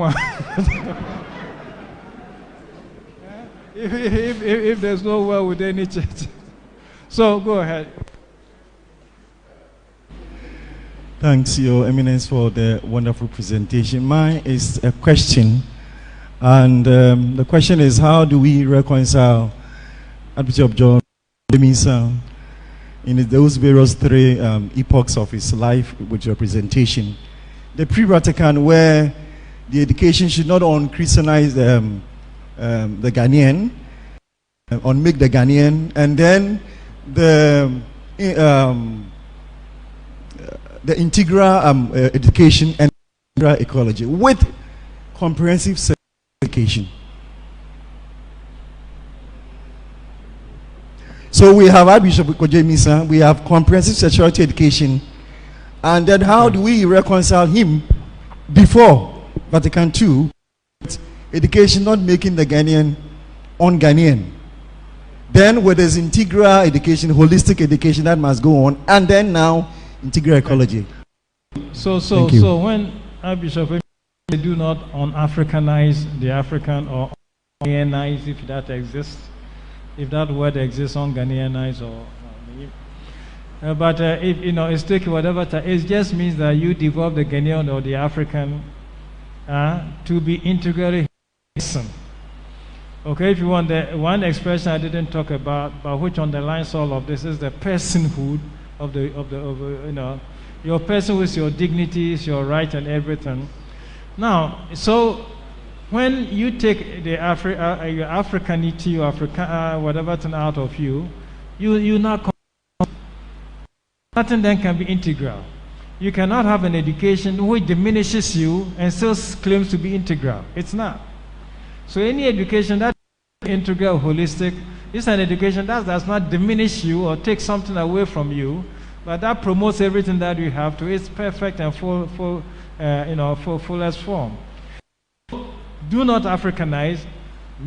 If you do Africanize, education will not be integral, because you would have taken away an African culture, an African tradition, an African way of thinking, music, whatever, from the individual. So you cannot do this to a person and still claim that you've holistically developed a person. So that's the thing. And as for integral human development, since the Archbishop tells us, for example, in his speech to the Wesley College in Kumasi, That true education has to be education that promotes the fullness of an individual person. That's what integral ecology, as we've seen, promote the fullness of a person. It's not just you, it's your world, it's your society, and it's everything that you have. If you were, as an individual, fully developed, but your environment is all rubbish, it doesn't go. In integral ecology, basically, there's no independent variable. No which is independent, which means that you cannot say you develop a person very well, but the environment can go to, waste or whatever thing, but it can be of anyhow. It cannot. They all come together. Integrity must be maintained, and so that's why in integral ecology, in integral whatever, there's no independent variable. If you take up Laudato to see, you see how often the Pope talks about interconnection, interconnected, interrelated. Everything is interrelated. Pope Benedict, before Pope Francis, says that the book of nature is one. The book of nature is one. You cannot separate the being from nature. That's why the technical or the recurrent expression in Laudato Si is the cry of the earth and the cry of the poor. The two go together. When you abuse the earth, human beings suffer. And when human beings suffer, there's also a suffering of the earth. So the two are so connected that you cannot, there's no independent variable, and true development does not admit of independent variables. Everything is developed together. Thank you, Your Eminence. Father.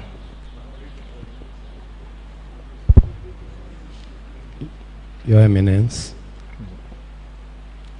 are we then to expect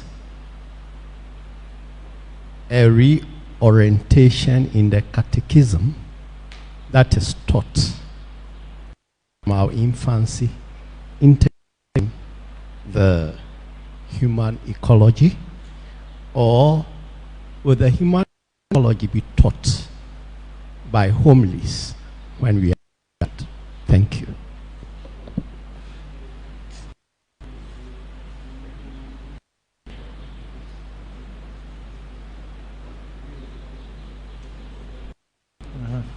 And so, Prof, it will be, it is true. I mean, there was a time that ecological consciousness was not so alive in the church.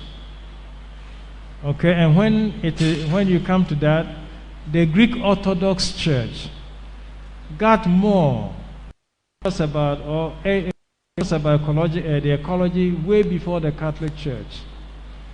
For the Greek Orthodox Church, every 1st September is celebrated as a day of creation. Okay, a new year, day of creation, and so the consciousness of the Greek Orthodox Church and the concern for the environment far antedates and precedes the thing about the Catholic Church. Therefore, Pope Francis, when he came out with Laudato Si, encouraged us to celebrate also in the Vatican, the Catholic Church, 1st of September, as a day of prayer for creation. So, the suggestion you made is a healthy one. Part of the catechism, therefore, we must begin to teach children, so on the level of catechism, whatever, about ecological consciousness, or if you want, ecological citizenship. Okay, it's not something that we can defer for too long. It's something that we can begin to include. Traditional catechism doesn't have that item or that topic, but it will teach that God created everything. The fact that God created everything has a lot of consequences which we do not go into. God created everything, therefore, what is a relationship? What is this and what is that? What is that? There cannot be any genuine respect for God without respect for what He has done. This is a basic catechism thing that can be taught. Nobody can respect and honor truly without honoring and respecting what God has done, the handiwork of God.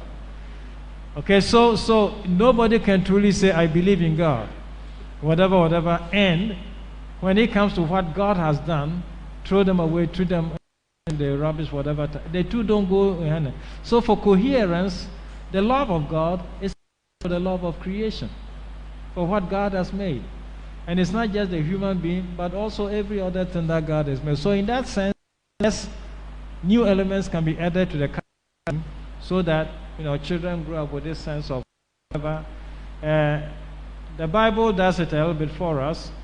Psalm 19 tells us about this. The book of wisdom tells us about this. Paul's letter to the Romans tells us about, creation and God and all. So that kind of invitation to teach children coming up must be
purer, and that is good, better to drink, without really knowing the source, okay, where they come from, but that's what it is. And I'm not saying that we should stay in the past of, in the village, whatever thing of well or whatever time, but the observation is true. The ecosystem needs to be supported, biodiversity needs to be supported, and all of this needs to be supported to get an healthy ecology or natural ecology. And so, why is it happening? Why is it happening? I think it's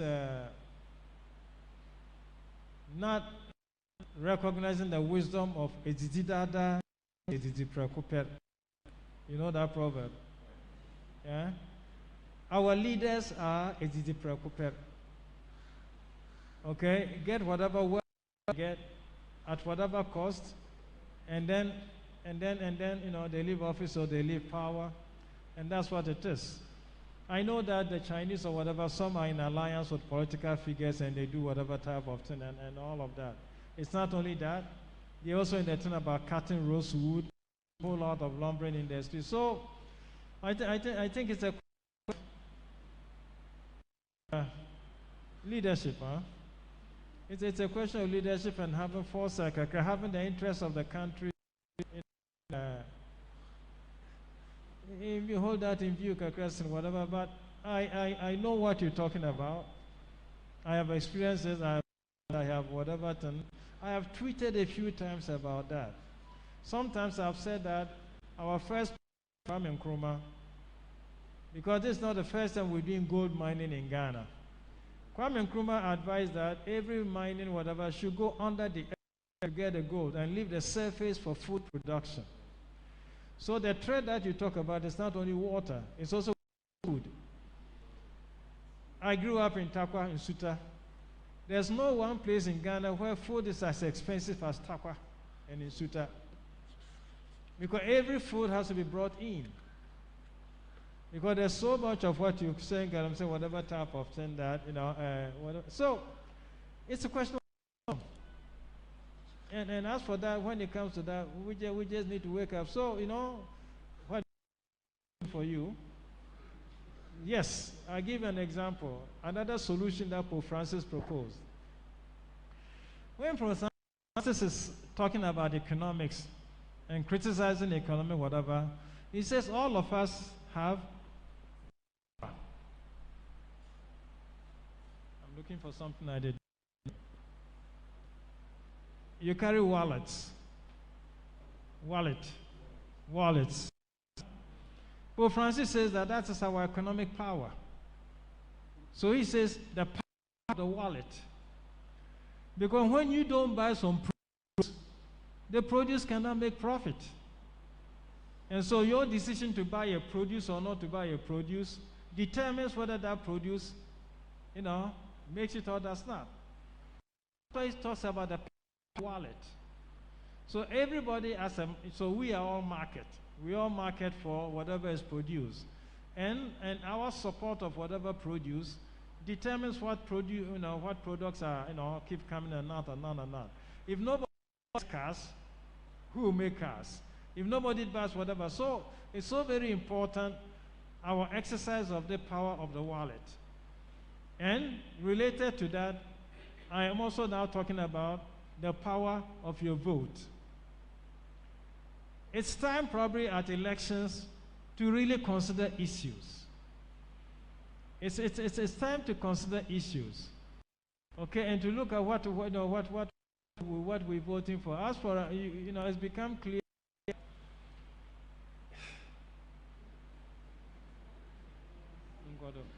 It's become, I don't know, political statements.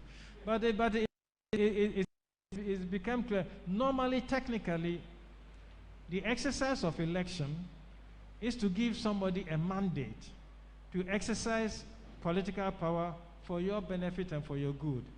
That's why, so you get somebody with power to exercise that power for the well-being of a group or a community.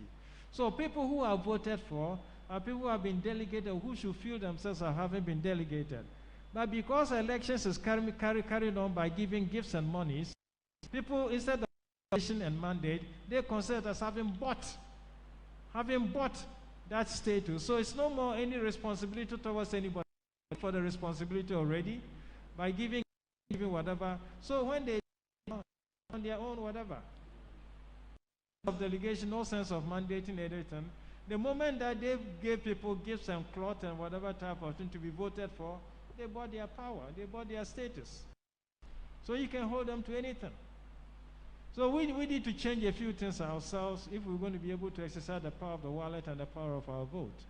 But as for this, I know at some forum, this again, you touch one of the things which makes my work difficult. I cannot stand in Paris and attack Ghana. Okay? Recently, there was a meeting in Marseille. International movement on international whatever conservation of nature. Okay, and I was invited there, panel and a keynote speaker. How can I talk about to whatever? It becomes difficult. If there's only a Ghanaian delegation, then inside the session, then we enter into conversation and see how things can be done. But it's something that we need to learn from. You know, Chinese will do this and then leave. They go to a country and will be landed. Inability the rivers to flow, inability for food production, inability, and then we depend always on aid. Therefore, my answer, a friend of mine, Greg from South Africa, belongs to a group led by Obasanjo, Nigeria.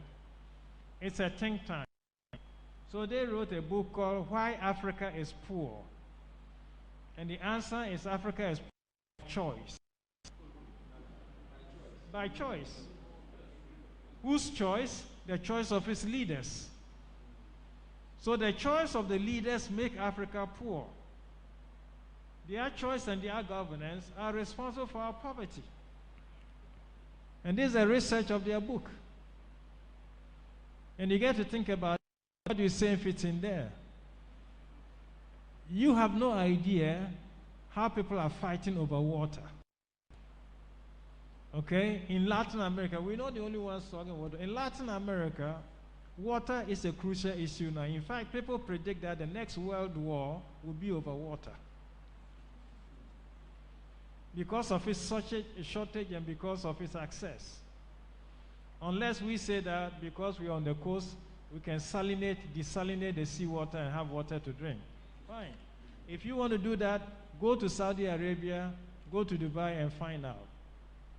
Desalinating seawater leaves portion behind which is so stinking that you can't live with it. So desalination is not also the easiest solution to a whole lot of these things. So it's a way. We just need to, you know, we just need to what do you say, wise up. So we go down and we come up.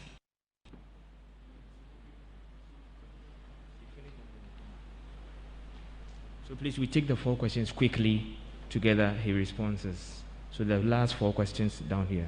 So Father Charles. Thank you, Your Eminence. I think the tenor Laudato Si recently dawned on the country Ghana as our government led us to embark on a nationwide tree planting exercise which the church involved itself actively. Our archdiocese, stations and parishes with lands, plots of land, which some we have lost, some we are struggling to defend in courts because they were lying idle. Going forward as an archdiocese, there is the need for expansion. In connection with Laudato Si, would there be any suggestions to maintain those plots of land that we have and how to use it better for the church? Thank you. Thank you. Please, the next question. And then Your Eminence, all of them. Mine is about metal model. And it's a story, but it's a question. It's just said that, oh, thank you for the wonderful presentation. Just said that we made a choice by our leaders. But also, the citizenry also asking for money. Wealth is power and power is wealth. So I went to a Sase in our outstation. And the old lady was saying, Father, pray for me. And I thought it was a sickness. I said, so what do you want me to pray for? I said, I want somebody to, I want cocoa. I have a cocoa farm. And I'm praying that the gold will also be, they'll be prospering and they'll find gold. How would you answer to this wonderful request from a poor woman who has seen that others are living well, in line with your presentation? Thank you. 3. So, Your Eminence, thank you for the wonderful presentation. I experience in Koblenz, in Germany, at the theological faculty. And I witnessed that Cardinal Walter Kasper, I know that you worked with him some years back. There is a department established to study ecumenism. Why am I saying this? I would have loved that we institutionalized Laudato Si here in the seminaries. That the fear is just simply that if you are not careful and Cardinal is no more the head of that dicastery, it's over with us. So that there's various seminaries could easily use that as a department, and we do research and try as much as possible to help save our environment. A suggestion to the committee. Thank you very much. Thank you very much, Your Eminence. The wonderful insight this morning. You see, when man decides to interfere with nature, there is definitely going to be a consequence. And as we have interfered in nature, when you're traveling just beyond on the road of St. Augustine, I'm just making it very local, you see people winning sand. And already we have sea level rise, like from Iceland, and Your Eminence rightly said, when you go near Iceland is now being melted. So already there is a problem there. And flooding has become a perennial. And when you look at the statistics, just recently in Kumasi, a small village, estimations by NADMO indicate that the flooding caused them not 10 million Ghana cedis. It means that it affects all other aspects of the society, and for that matter, the ecology. My beef is that especially, I say this in quotes, the Catholic has very good brains, intellectuals, and this document, Your Eminence said, I just Googled and I started reading, and it's a very wonderful document. My question is, what relationship has the church? Is that synergy between the church and the policymakers, in quotes, the state? Because the church can do its bit. When the political leadership, and for instance, heads of department do not come along with us, then it means all these laudable and great suggestions we get in order to contribute our quota to the sustainability of our environment is going to prove futile. Thank you very much. Thank you. So His Eminence will answer these questions, and we are not coming down again. So now we are up. As for the business,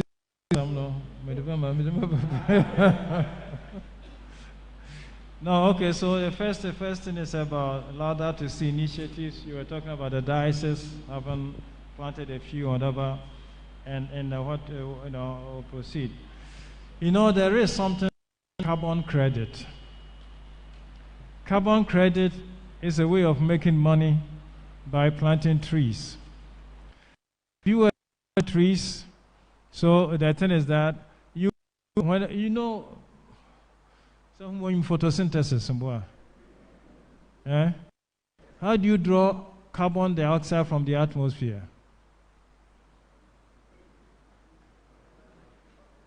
Oh.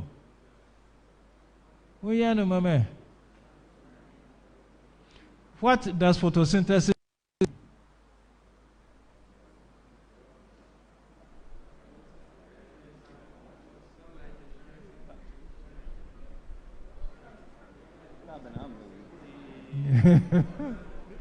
They say, no, I say, you know, green plants. What do green plants do? Huh? Green plants, and what do they do? We need green plants around us. Yeah.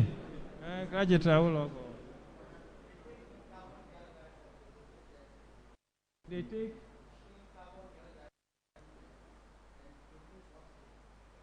take carbon dioxide from the atmosphere and give oxygen. And who needs oxygen?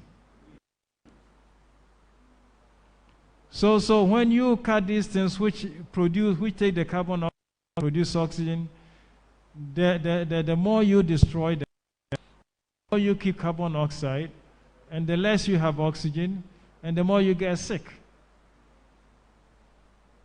Because there's one doctor in Catherine who says that when your body is rich with oxygen, you don't catch sickness. You don't get ill. Okay, when your bloodstream is full of carbon and whatever, that's your.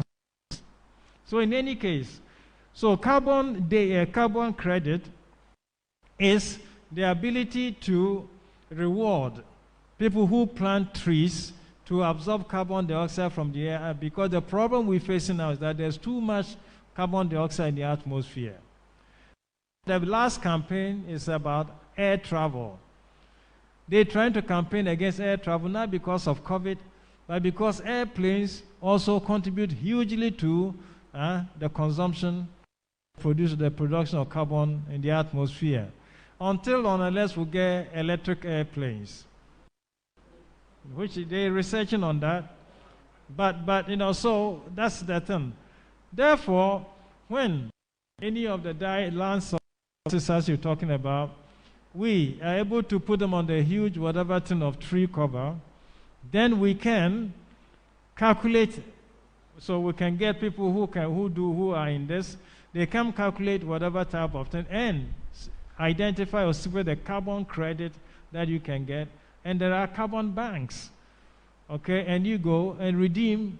So with the planting green trees can result in getting money for the air. So carbon credit payments, whatever, do exist.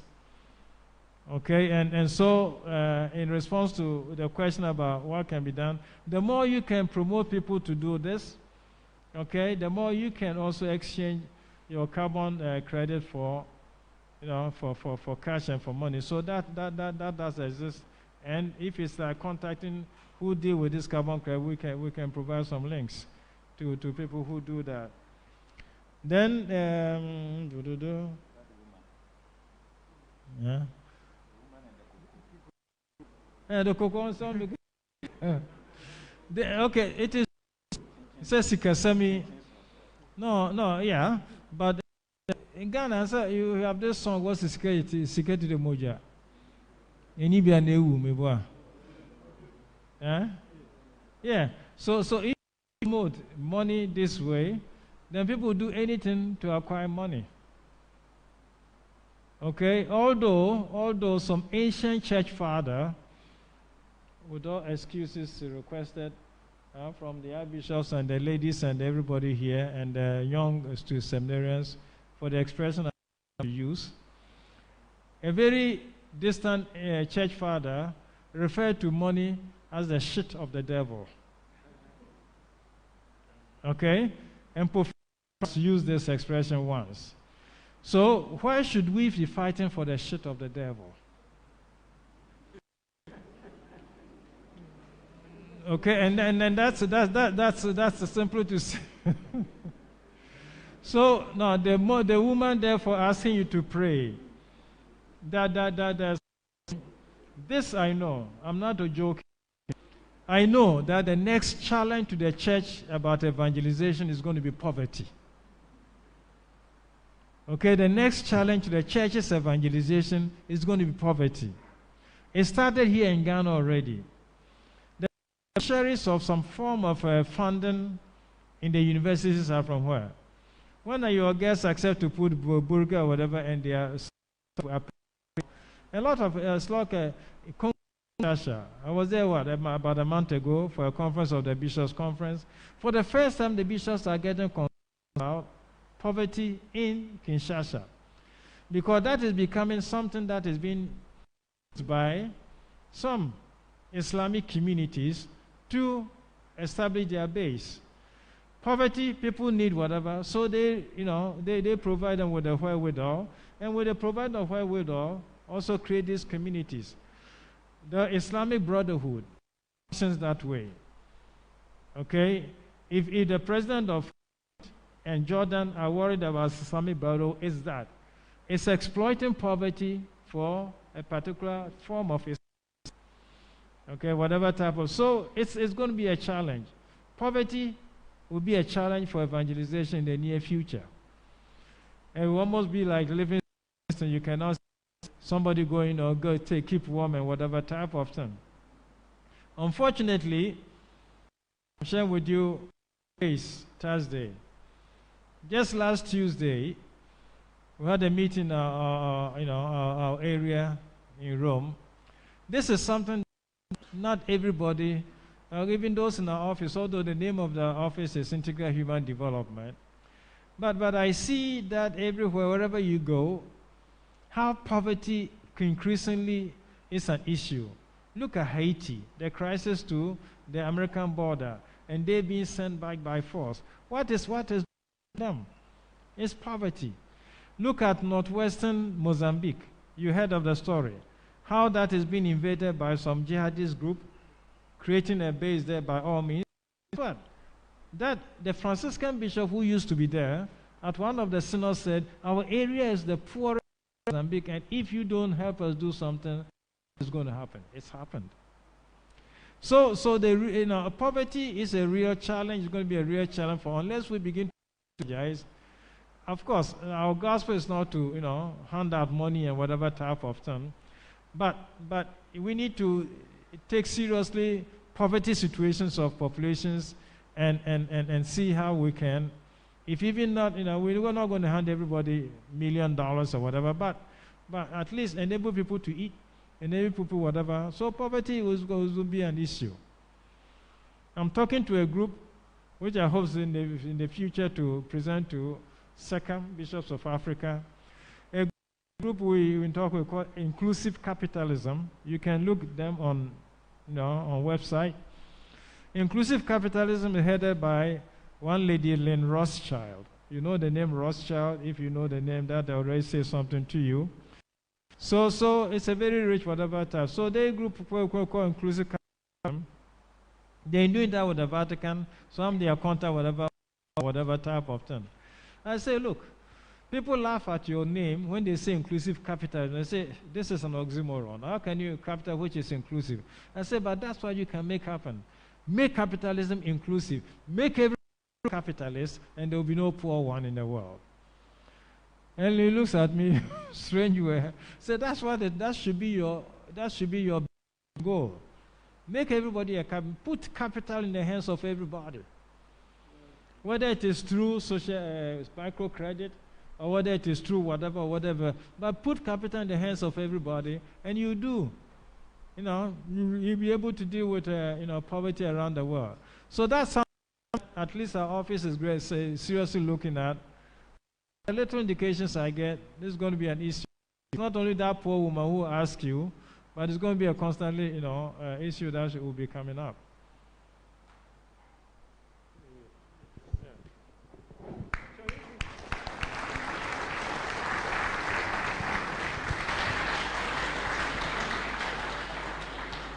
Nti penyin gwara na nsha asa na mum bokiti kakra o. Remarks. The Emeritus Archbishop will now conclude the interventions. We have not heard his voice. I think what I wanted to touch has been touched on by His Eminence. It's about poverty. I was going to refer to the laudable campaign of his office to get the Laudato Si church. So, but I wanted to ask that poverty is going to be a challenge. He referred to Haiti. I saw in a television campaign people in Haiti eating mud for breakfast, mud for lunch. So how are people like this going to be agents of this? And I'm going to suggest if your office could do something about what you talk about, democratizing, I think, capital. We see people who are so rich sending people into orbit. Can you somehow mobilize capital? So use is your office do like that? Yes, recently published something on Africa. So it is true. And one Jeffrey Sachs, an American economist and poverty, whatever term, says his prayer was that thing would have stayed there and not come down to earth. So all their money on earth will be used for something else. So, but to have so much money as to do, tourism like that. So that's it. No, the people have wealth, and there are accumulations of wealth. Therefore, sometime in 2017 or 16, the CDF, Congregation for Doctrine of Faith, published one small book, and the analogy that they use, financial tenets like the circulatory system of the human body. Okay? If you have a blood clot, it stops the circulation, and it causes disease and death. And therefore, when finance is also prevented from circulating by whatever type of thing, you create in the society, you create whatever. And that's what, unfortunately, the creation of safe havens, all of these type of, that's why they create blood clots in the system. For true finance must maintain the economy. Unfortunately, your question. Okay. Right. Thank you very much. During COVID, the richest 2% made so much money, more than the rest of the world together. Right. Yeah, the rest of the world together. So then we really need different thinking processes. We talked about, Father Santi, it's an issue of faith and reason. She has the faith. She wants you to pray for her. And she's giving the reason for her. But we are also talking about a reasoning of ethics and looking at the earth. And so we as leaders, and I see as leaders because at this level all of us are leaders, to begin to have a dialogue. First among ourselves and then with others. And it is for this reason that I'm happy what has transpired today. It helps us to begin to have a system for a continuous dialogue as to what can be done and what we need to do. And when His Eminence was talking, I put down a few things. I've gone to the site to look at the Laudato Si action plan. You can just Google it. I've looked at it. So the question is, they have these action plans and we are all asking, what can we do as individuals? We need to think about this. What can we do as household heads in our households? What can we do in our parishes? And what can we do in our diocese or archdiocese? For the meantime, I will end here in the sense that it is a question of we taking decisions about some of these issues.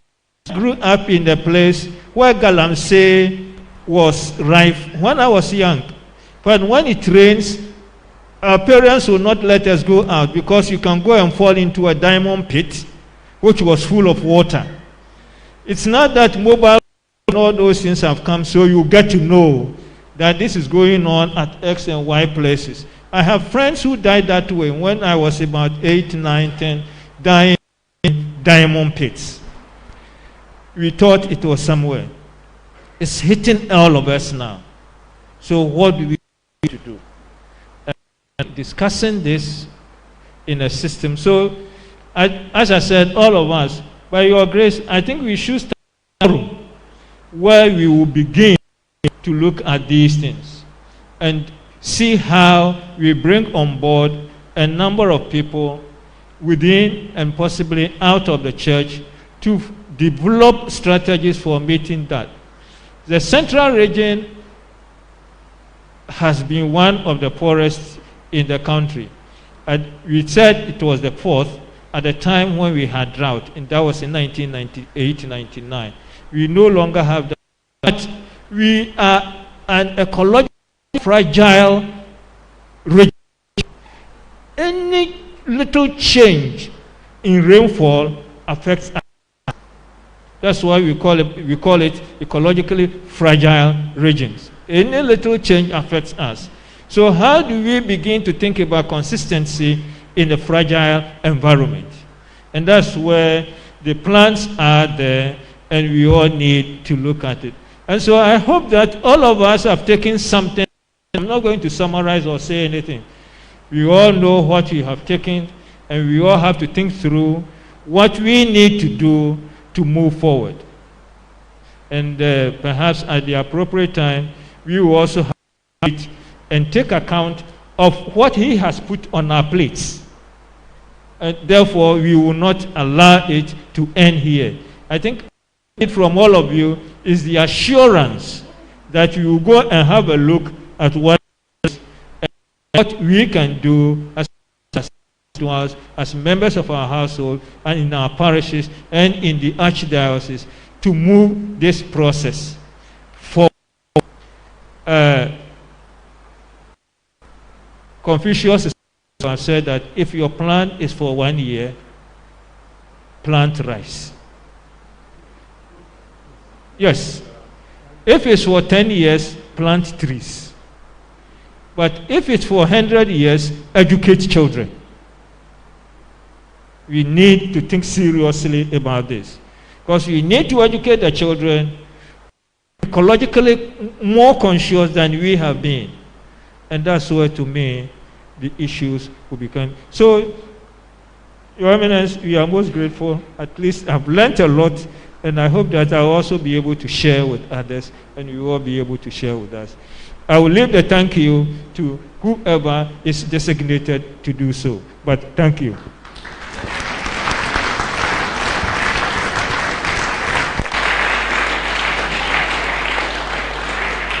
Thank you, Professor Chair. Sister, the Holy Child Jesus, we thank you for coming and we acknowledge your presence. May I now crave your indulgence to pay attention to the following announcement. One is that this memorial lecture was covered by Joy News, by Meriba Multimedia, and by CAFDEL. CAFDEL is streaming live on the social media handles and live on CAFDEL TV. So if you want to donate also to the vision of CAFDEL, you will see the numbers scrolling under the screen. A station for the Archdiocese of Cape Coast, so to support the cause of the project. We also announced that the climax of the 90th anniversary celebration comes off on Saturday, tomorrow's next, at the St. Teresa's Minor Seminary at 10 o'clock a.m. This lecture is part of the celebration. So we climax with a day on Saturday. The outfit will be the 90th anniversary polo shirt. If you do not have yours, please come. We have many for sale. Come with a little amount of 50 Ghana cedis and we'll dash you one for free. You just give us one note of 50 cedis, that is all. The whole shirt is free. And then the Thanksgiving and the ordination ceremony to crown the whole thing, to thank God for the 90 years of seminary formation channel, the ordination of 15 deacons for the Archdiocese of Cape Coast. The ceremony begins at 9 o'clock in the morning. This is to our major seminarians at the St. Peter's Regional Seminary. Vespers is at 5:30 p.m. Please take note. And then on the program, we see refreshment. Please, it is a pack given by the minor. So as we go out, the protocol will ensure that we are served. We crave the indulgence of the minor seminarians and the major seminarians, that we give priority to the visitors, the religious, the priests, and then we take care of the seminarians for understanding. Now we humbly invite Mr. Maxwell Alaje to give us the vote of thanks.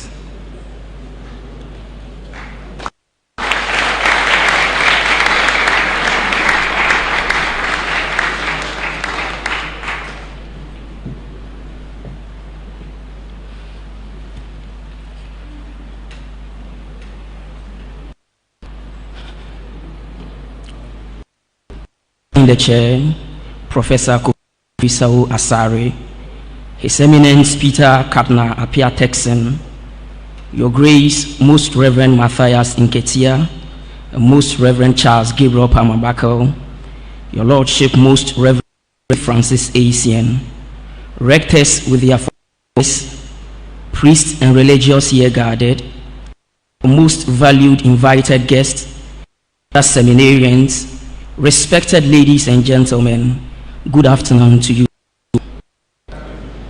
It is a cherished privilege to have been asked to propose a vote of thanks for such an august occasion.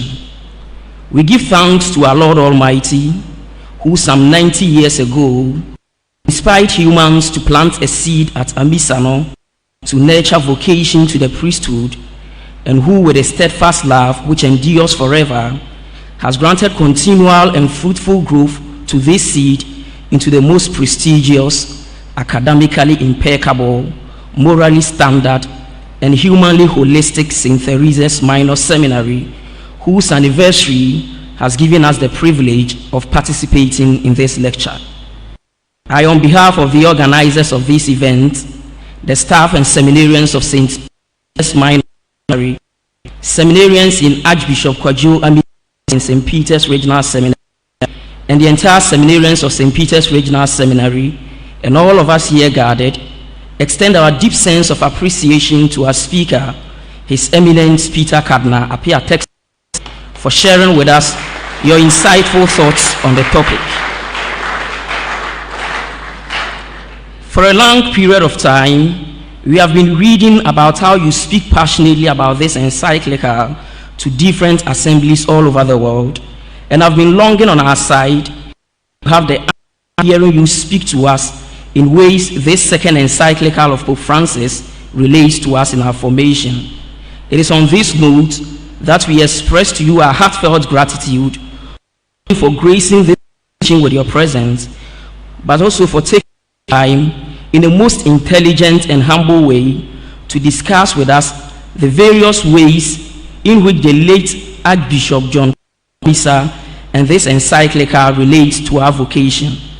We are grateful, Your Eminence, and we pray that God continue to prosper your endeavors to the greater glory of His name, the benefits of His holy church. I would also like to express our sincere appreciation to Professor Kodwo Amissah for spending your busiest time gracing this occasion with your presence and agreeing to chair it. A very great this gesture of kindness and the encouragement your has given us. May God bless you more abundantly for this. We also appreciate Most Reverend Matthias Nketia and Most Reverend Charles Gabriel and Most Reverend Joseph Francis Asian for also gracing this occasion with your presence. We are very grateful for your time spent today. I would also like to take the opportunity to place on record our heartfelt appreciation to the organizers of this 90th anniversary celebration, of which this lecture is a part. you and I can acknowledge the magnitude of work into the organization of such an event. It requires planning and a bird's eye for details, and we are fortunate enough to have you as our planners. May God replenish all the strength you lost in this endeavor.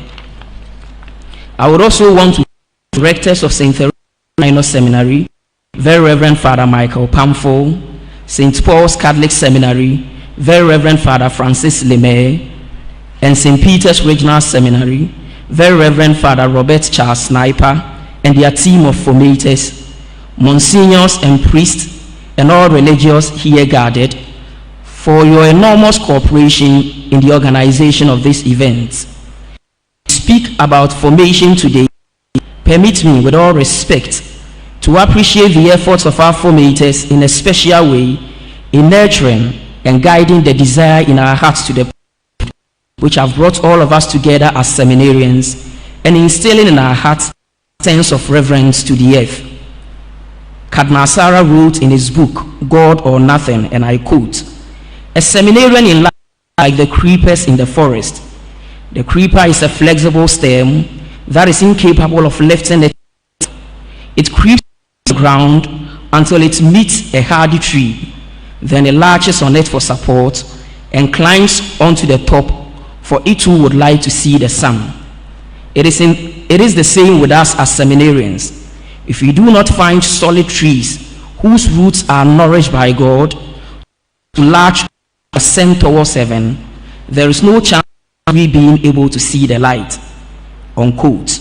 It is in this light that I render, on behalf of all seminarians here gathered, our sincerest appreciation to you, our formators, both here in absentia, not only for your cooperation in the organization of this event, but also for being this solid tree on which we latch on to ascend higher to see the light. May God reward you for this endeavor. I also want to thank our respected guests for gracing this occasion with your presence. It is a great joy to see people who are interested in the word of God and in the affairs of the seminary. We are grateful for all the support you continue to give us, and as you pray for us and wish us well, we also pray for you that God will always be with you and bless you. I also extend our appreciation to Father John Beecham for moderating this lecture to a successful end. We appreciate the enthusiasm, flair, and finesse with which you carried out this task. It is our prayer that God will continue to be with you and let your whole ministry prove to the world that He is good. We also appreciate the efforts of our media men in giving a live coverage to this program. It is a good feeling to know that in a minute, some of our friends will call us and say, "We saw you on the television." We are very grateful for your efforts. Finally, I would like to take the opportunity to place on record once again appreciation to my brother seminarians, of which I am a part. All you did in making this program a success. May God, who calls humans in all their limitations into the priesthood after that, increase in our hearts a greater love and longing for the vocation to the priesthood, and grant us the strength and serenity to submit ourselves to demands. Thank you very much once again, and God bless us all.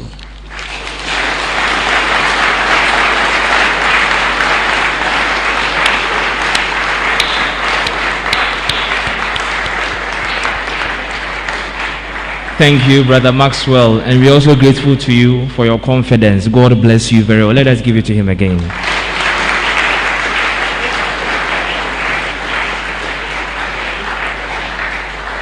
We want to thank Pax FM also for being here of the Archdiocese, and we invite all to contribute for the cause of Pax FM.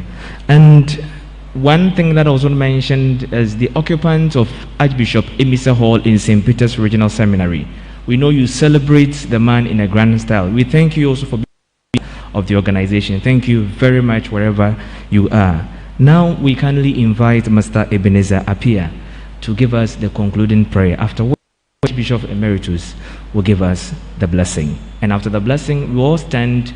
The seminarians will give us a thanksgiving song as the priest on the high stage kindly go out or recess out of Mr. Ebenezer Appiah.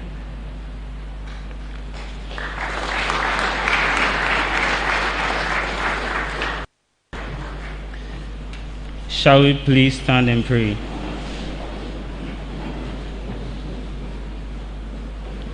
We pray in the name of the Father, and of the Son, and of the Holy Spirit. Almighty Father, we thank you for helping us go through this program successfully.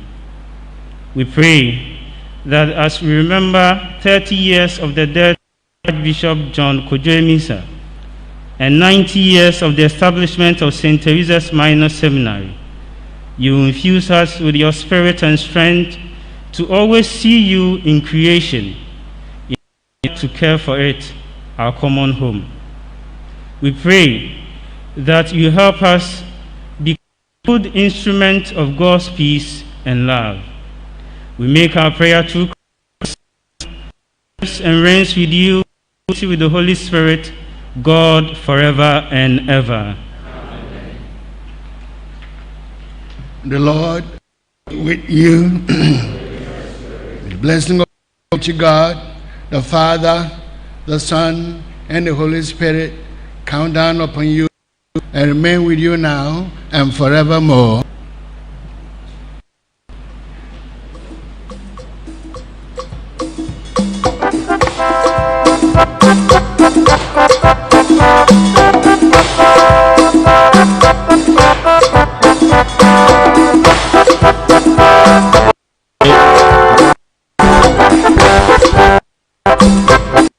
When the cardinal and the bishop get outside, they will take a picture. A picture in front of the hall, so the cameraman.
Thank you very much.